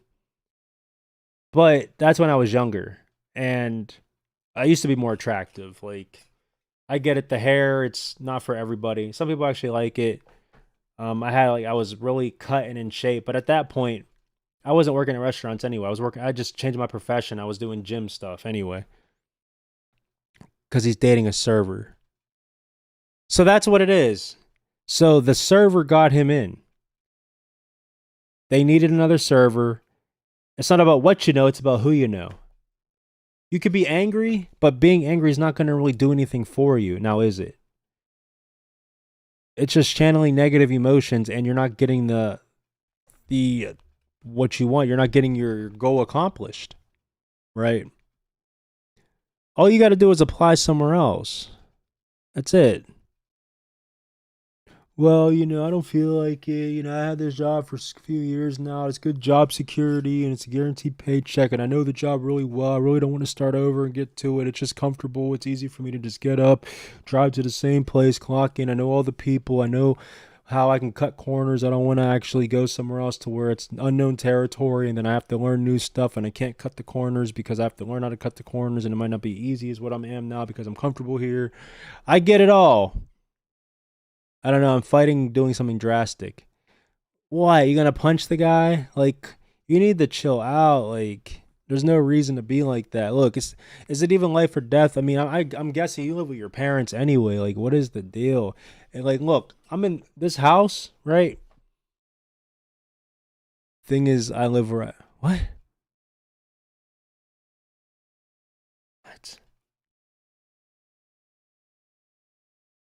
This is the second time I'm gonna have this face tonight because of stuff.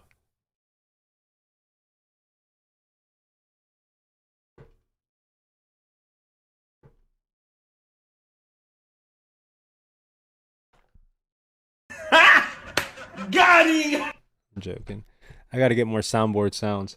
Anyway, I don't understand that. You need to explain that to me. You live where you work. I'm by myself. Okay. So what, like, your work pays off your rent? Like, you live in the restaurant? Or is it like the restaurant's downstairs and there's an apartment upstairs? That would suck, though. That would be like, get down here, hitting a broomstick on the ceiling. You need to work. Hearing all these people come in and out. I live on a boat that's docked at my job. Wow. Oh, that thing don't flood. Sheesh. I don't even think Dr. Phil can help this problem. You need to save money for about 3 years and get the heck out of there is what you need to do. For real. So you're stuck then. If shoot, you get fired and get homeless the same day. That's crazy. How much more does this person even get? Like, if this person's making $1 more, you're really upset about that. Oh, well, then again, I guess tips. So this person's gonna be making tips. Well, shoot, you need to say something. Then you need to talk. You need to be like, bro, I need this job, and I'm living on this boat. I need this job. I need this promotion, or I'm gonna leave. Well, we don't care if you leave. You know, you're a dime a dozen. We'll find someone to replace you. I mean, there's not really much advice. Like, what are you gonna do? Sink the boat? You gonna sink the whole ship with you? You gonna live like the devil? So, what are you gonna do that's drastic? Or, I'm sorry. What do you like? What do you think? What is going through your head?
I make 70 a night. Servers make 350.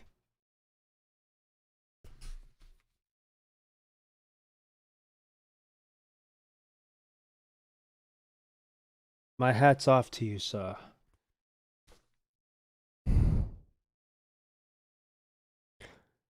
You got to think logically, though. What's better, $70 or zero? Where the heck are you gonna go? Could you go back home to your parents? Uh, where are you gonna go?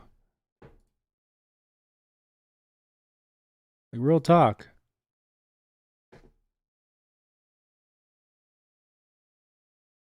Kind of over life. I don't know how much more I can take. You could take a lot more, bro. Trust me. You could take a lot more. Get a new job. Exactly. Get off the boat and get a new job. Better buy yourself a camera. Buy yourself a camera. You could make $70 with one photo shoot. And that's nothing.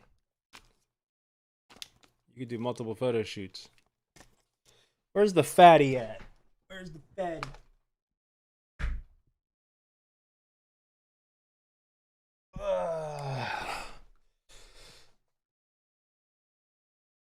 The camera to lens ratio is ridiculous. It's the fatty. Look at this. Can't even see the camera for real. It's like, well, if I put the grip on, you can though. Where's that grip? Yeah, I like showing off stuff. I can deal again. What do you mean deal? Oh no, don't do that. Don't do that. You're gonna get yourself in jail, bro. And God don't want you to do that, bro. God don't want you to be freaking selling stuff like that. I'm not gonna say what it is. Here's with the grip. This is my deal. Take a picture, it'll last longer than any drug. Nah, bro, don't sling anything. The only thing you should be slinging is a new job. You're gonna get caught. You're gonna set your.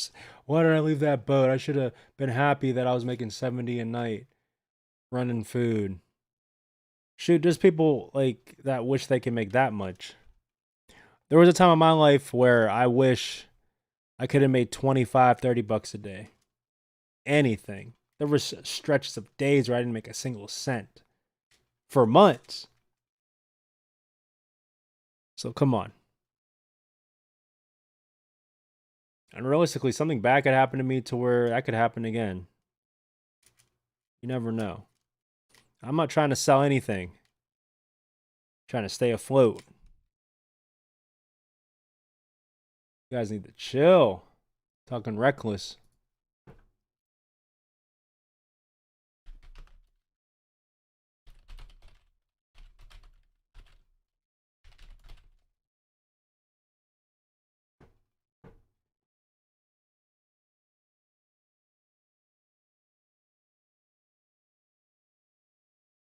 God obviously is giving others every. No. God is giving you a test right now to see how you're going to handle it. The idea isn't to only love God when things are going good in your life. The idea is to love God no matter what and to persevere no matter what. Not only when you're given things, but all the time. This is your test. One little bad thing happens and now you want to sin. You want to set yourself back. You want to sell drugs. You want to do what is harmful to people just to make money, right? I'm a DoorDash. I'm making 125 every 4 days. There you go. That's my point. See? You're upset, Tony, but Brainwash is happy making less. A lot less. 7, 14, 21, 28. You make over 100 and something more in that same amount of time. No, more than that. Because you're making 70 a night. 2 nights is 140. 4 nights, that's 280. You're making more than double what he makes in the same time frame. And you're upset? Life ain't all about money. Some people are so broke, all they have is money.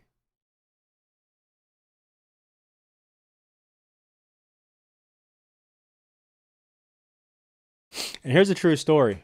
100%. 100% true. Test it. Test this. And you're not going to believe it. It's so funny because I was in your shoes.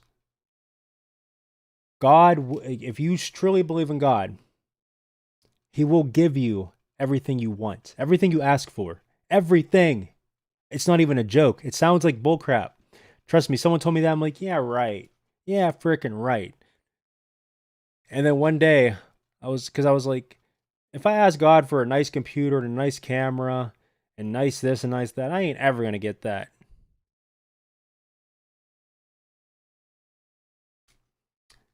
I got two nice cameras now, 2 nice computers, 4, maybe 5 nice screens. 1, 2, 3, 4 nice screens. Really 1 nice screen, but also 3 other nice screens. I asked for so many things, and my cup overflowed. Yes, it's empty, but I got. If you see my Gatorade shine downstairs, come on. I asked for so many things, and he delivered. Now, yeah, it didn't happen overnight. I didn't ask, and then the next day I got all this stuff.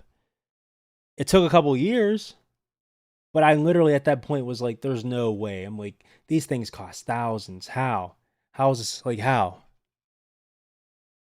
No. Well, selfishness is a byproduct of the love of money, but the love of money is the root to all evil. Not money itself, but the love of it. So that's like a byproduct of that. That's selfishness. People like to blame God whenever things go wrong in their life, but mankind is at fault for everything. God gave us free will for a reason. Exactly. But no, it's not even a joke. I was like, God, like I'm never gonna get a nice camera. I'm never gonna get a nice because I always wanted to do photography.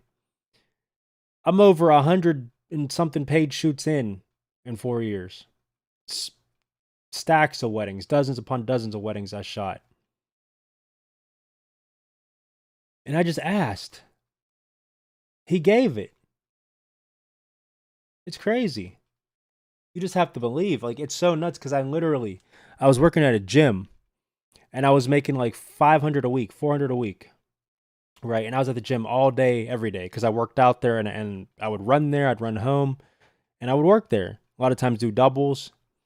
I'd get overtime. And I'm like, there's no way I can never afford like a nice camera. They cost so much. My almost $4,000 camera came in the mail today, and you are seeing me through the lens of it now. That doesn't even count the lens. The lens was extra. Okay. And I'm not saying it's not gloating. What I'm saying is I asked for it, did not believe it, didn't believe in myself, but I still asked, and I got it. This is my $2,000 one, $1,500 lens. Got this last year. Got like literally like April of 2020. And then like July of 2020. So like a year ago almost. That's when I got this lens. Love this lens too. But and many other things. Many other things. And it's not about the stuff. What I'm saying is I asked God for it and he gave it. He didn't have to. He literally gave it. He gave it.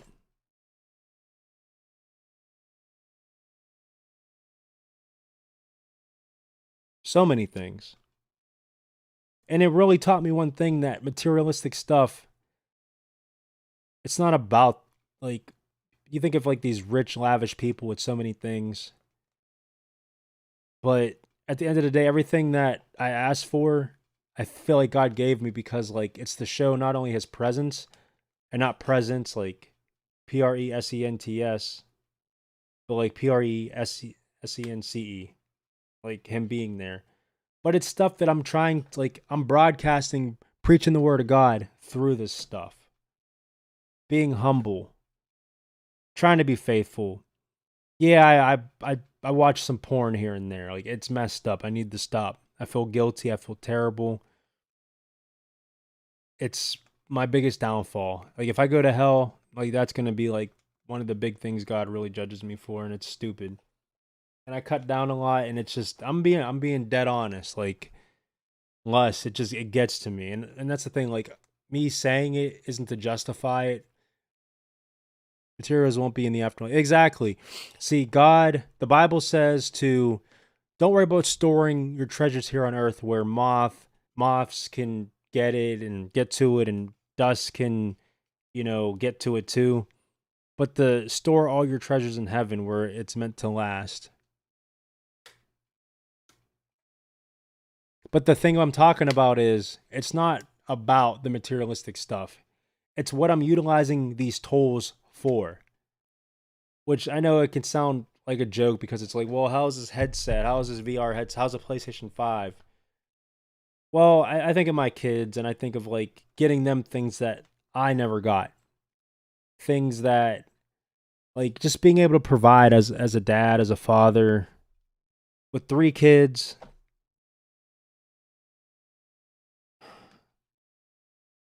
My dad couldn't handle one. And he has, that I know of, 2. Me and another guy, my half brother, from a different mother.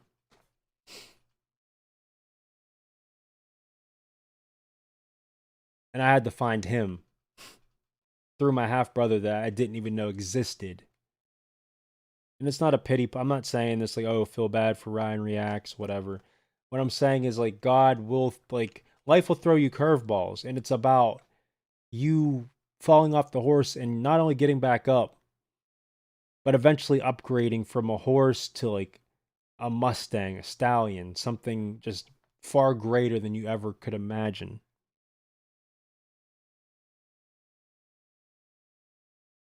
It's a test. And it's, are you going to pass this test or are you going to fail this test? Ultimately, the choice is yours. Yeah, there's going to be stumbling blocks along the way. Yeah, there's going to be people that are going to stand in your way. There's going to be a lot of barriers that are in between you and your goals. But those barriers are also part of the test, also part of the growing process, and how you're going to evolve from it, how you're going to just become a better person because of it.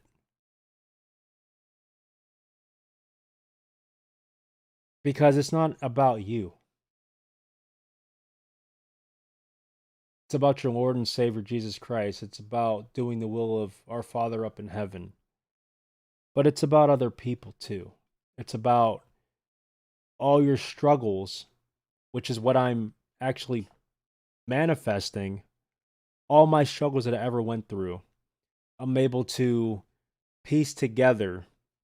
It's a big blur, but it makes sense. And I'm able to output that into some type of wisdom to help not just younger people, but even older people that are going through stuff that can't grasp the concept of life just throwing you decks of cards, and you happen to accept the hand that you were dealt. My half brother is inexistent in my life, non existent. I've got to see him once when I was 6. Lucky you, I seen mine through Facebook pictures, and I spoke to him on the phone, and I texted here and there, and we sent messages through Facebook. Never met up in real life. But I feel for you, though. I mean, that's how it is. And see, our stories can resonate with each other. We can have things to relate to. That's super cool. Like I love this stream deck. Like that's so cool. I gotta really set this thing up. Scene 2, scene 1, 2, 1, 2, 1. I'm just pressing a button. It's not even on my keyboard. Love that thing. But yeah, I'm still holding this camera by the way. Dude, I would do full shoots just like, and that's what's messed up is putting this cage on with this adds even more weight. This lens is like 2.6 pounds. Then you got the camera, the grip, the battery, memory card. And then having the cage is another few pounds. It's a free workout.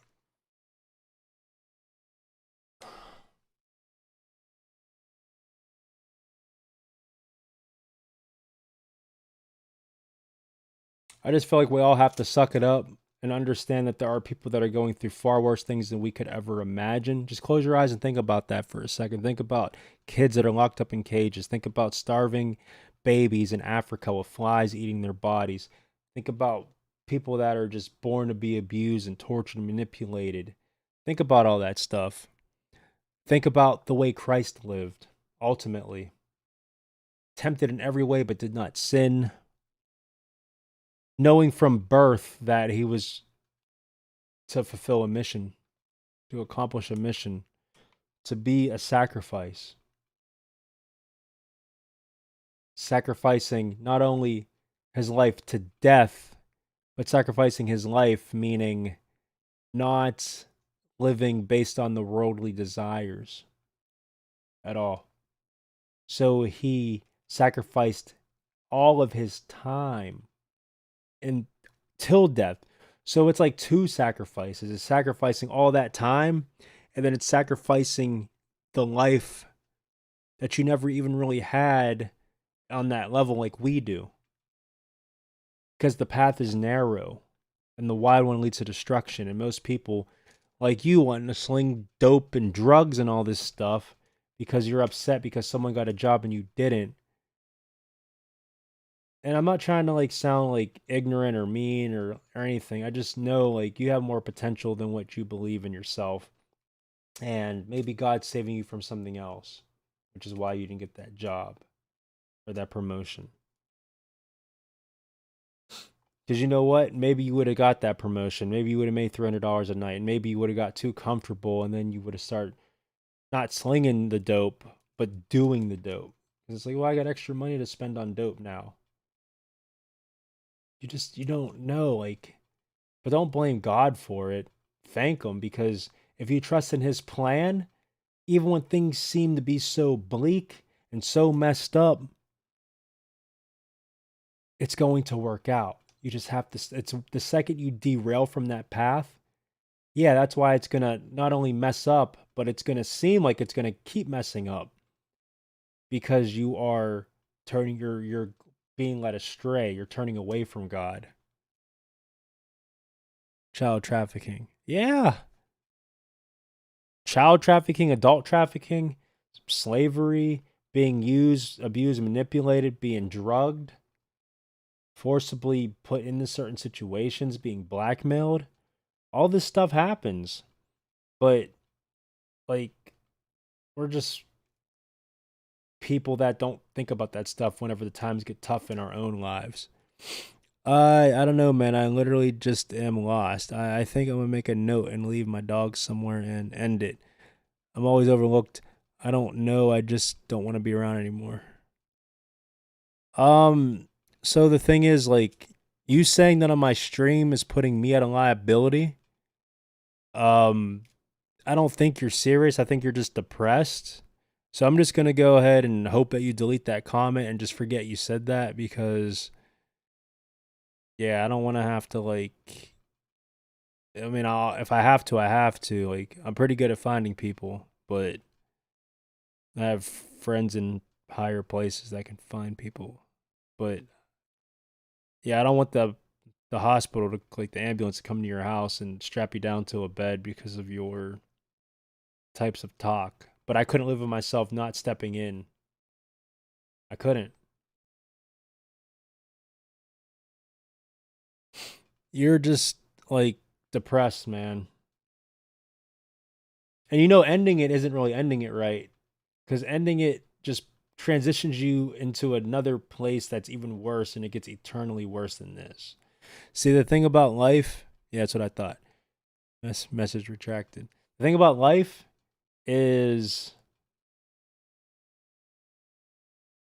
this is the believers right here on this earth. Think about it. This is the believers' only heaven. Or, sorry, I said that totally wrong. This is the non believers' only heaven. I'm super tired, so my eyes like, ugh. And this is the believers' only hell. I'll say it again, even though I messed up. No edits, no cuts. This earth is a non believer's only heaven and a believer's only hell.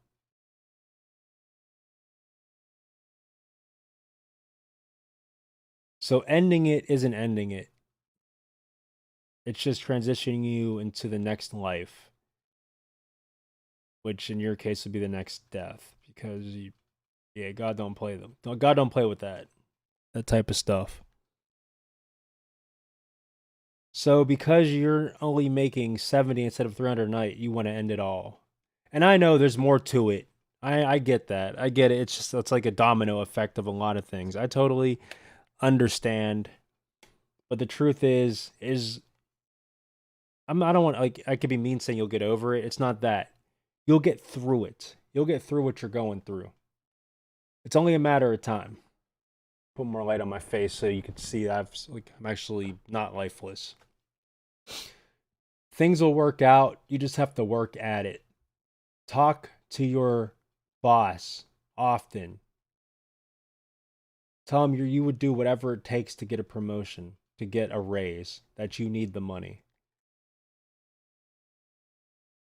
Don't take the lazy way out. Don't pull a Chester Bennington, okay? Don't pull a Robin Williams. It's just people will only know you as that. Like, it's just, don't do that.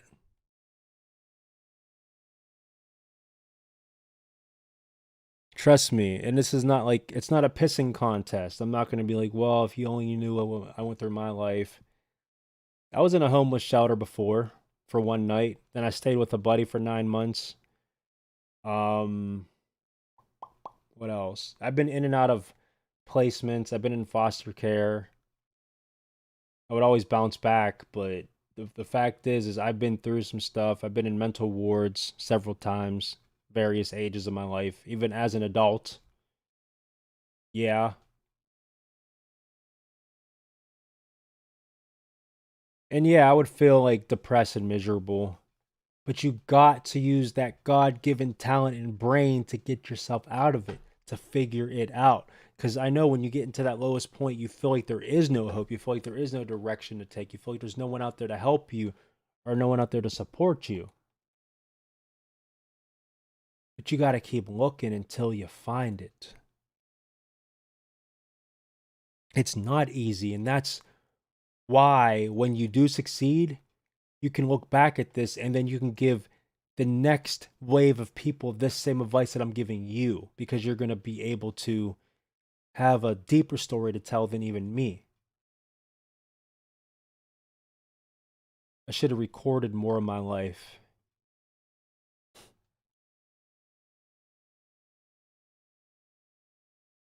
That's what I'm doing this channel for, by the way. Part of it. That's why I'm doing these streams. This is why. To help you now, but to help others later that maybe stumble across this somehow, or that I can lead them to. And to help myself, because there will be times in my life I know where I'm going to be really miserable and depressed, and I can look back at this and it's going to just make me snap out of it.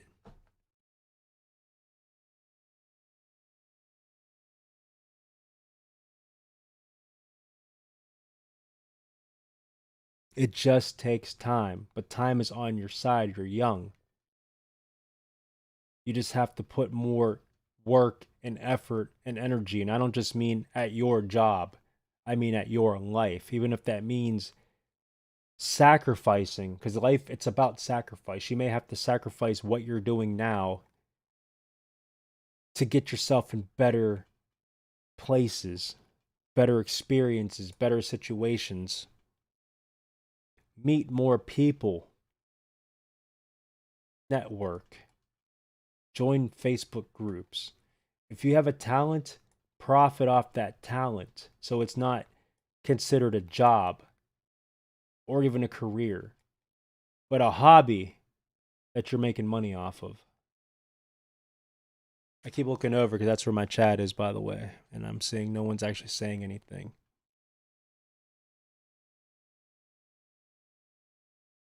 It's not going to be an overnight thing. But ultimately, it takes sacrifice.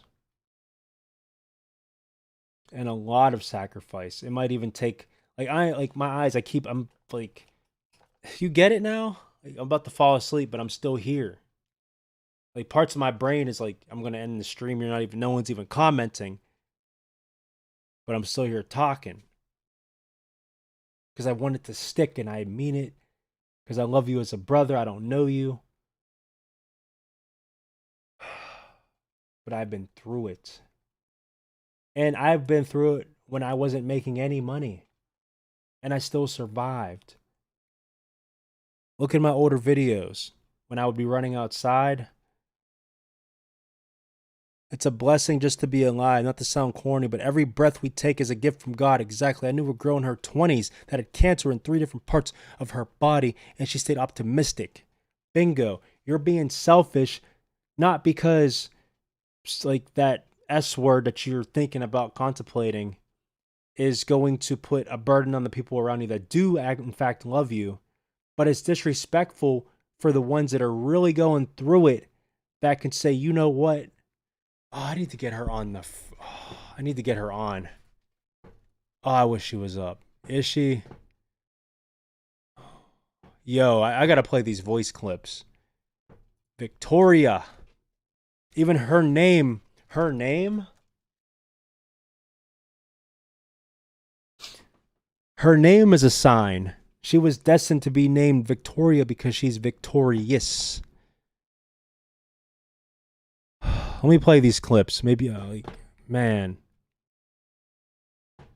I don't even want to play these clips, but I'm going to.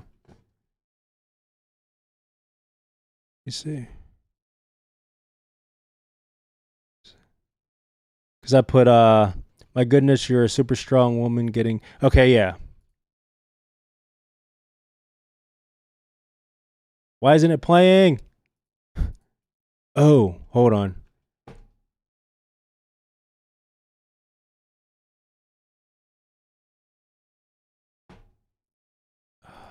Okay.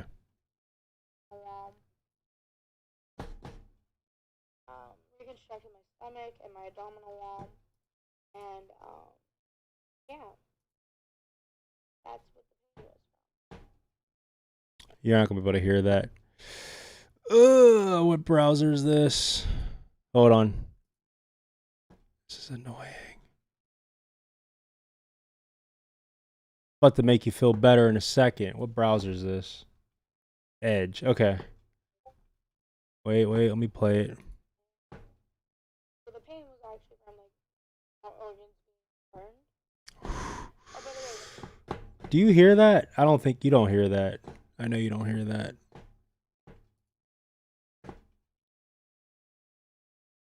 Hold on. Crap. Why?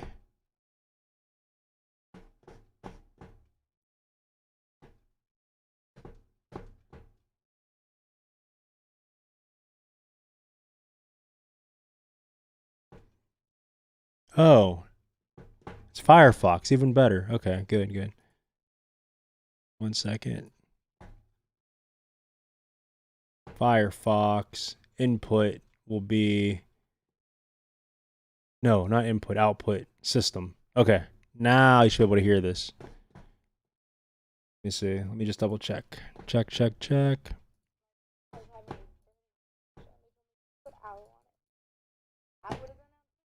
No, you still can't hear it. It's so freaking lame. Game?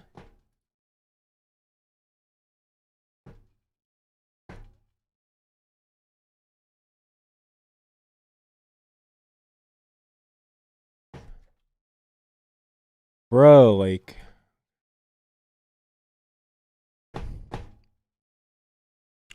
I really want this to come through. Gosh, it's annoying. So many different inputs, outputs. Let me just find it. So if I... gonna add a new audio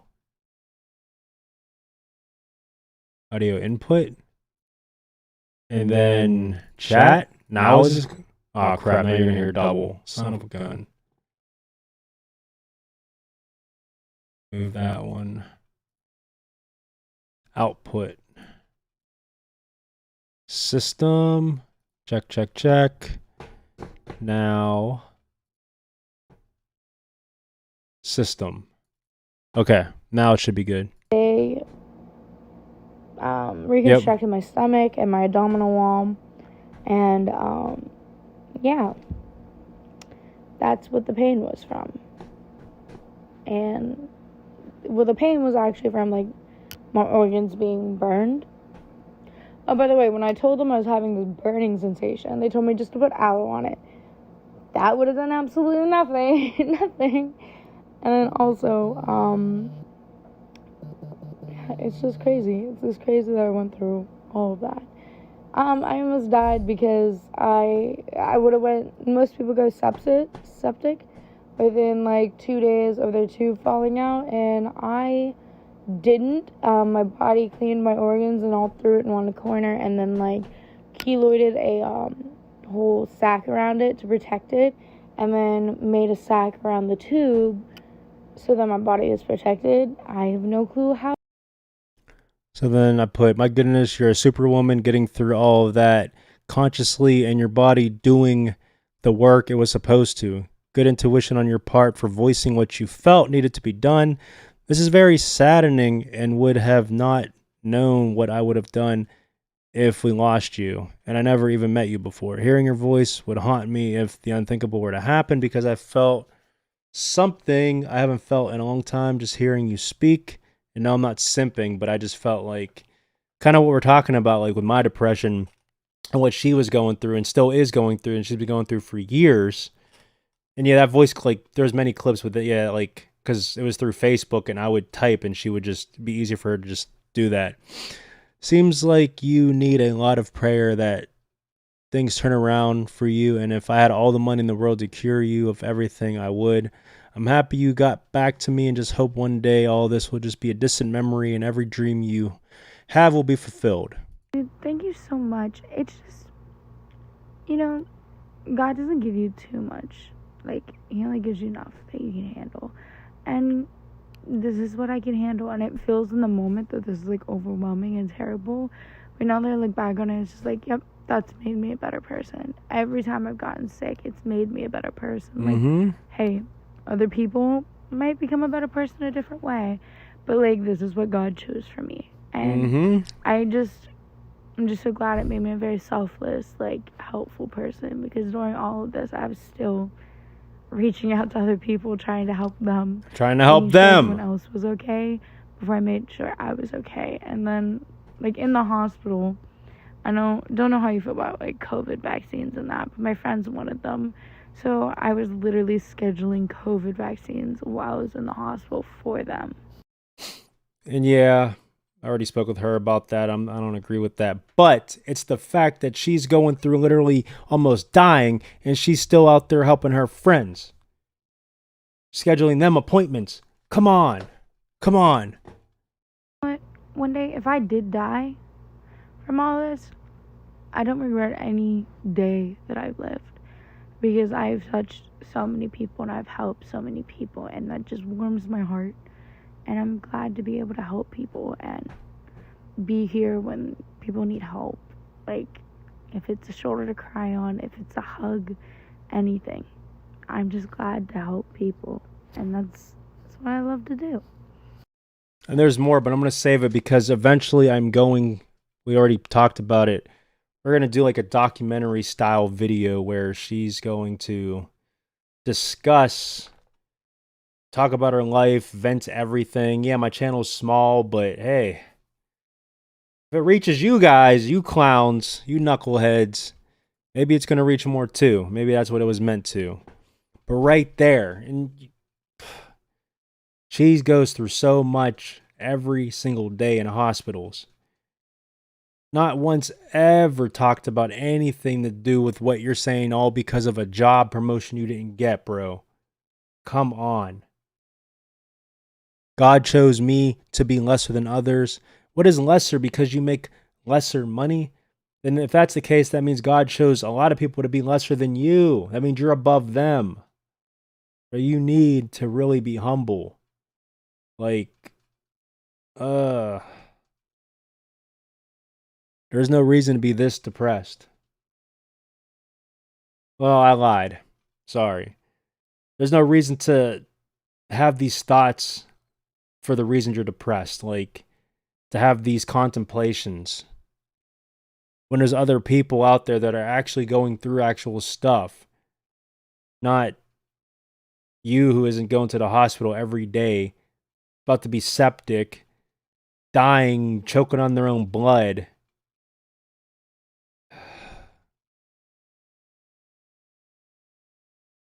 Not just the job.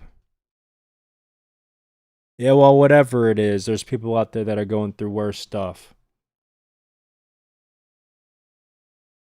There always will be. Be happy with the lane that you're in.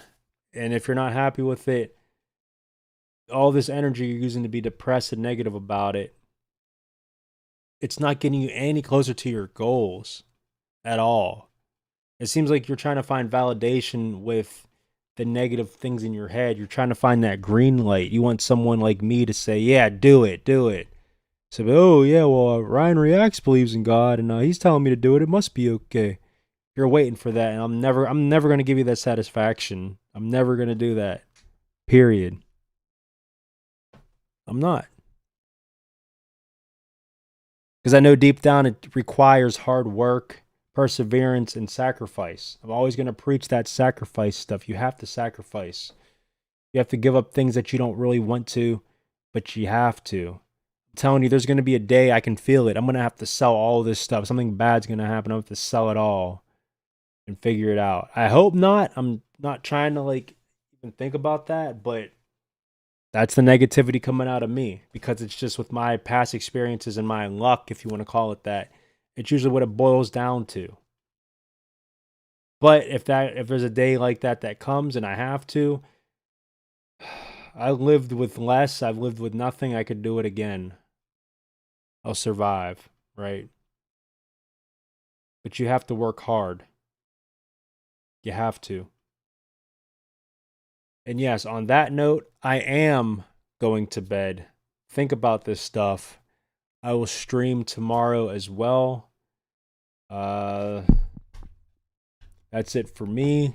Pushing close to 3 hours. I like it. You guys rock. Stay safe. Stay humble. And just do what it takes and pray and just ask God for guidance. I know it's like, it's murky. It's a murky walk in, but it's a murky walk back too. But it's worth it. Love you all. In the name of Jesus Christ, stay safe.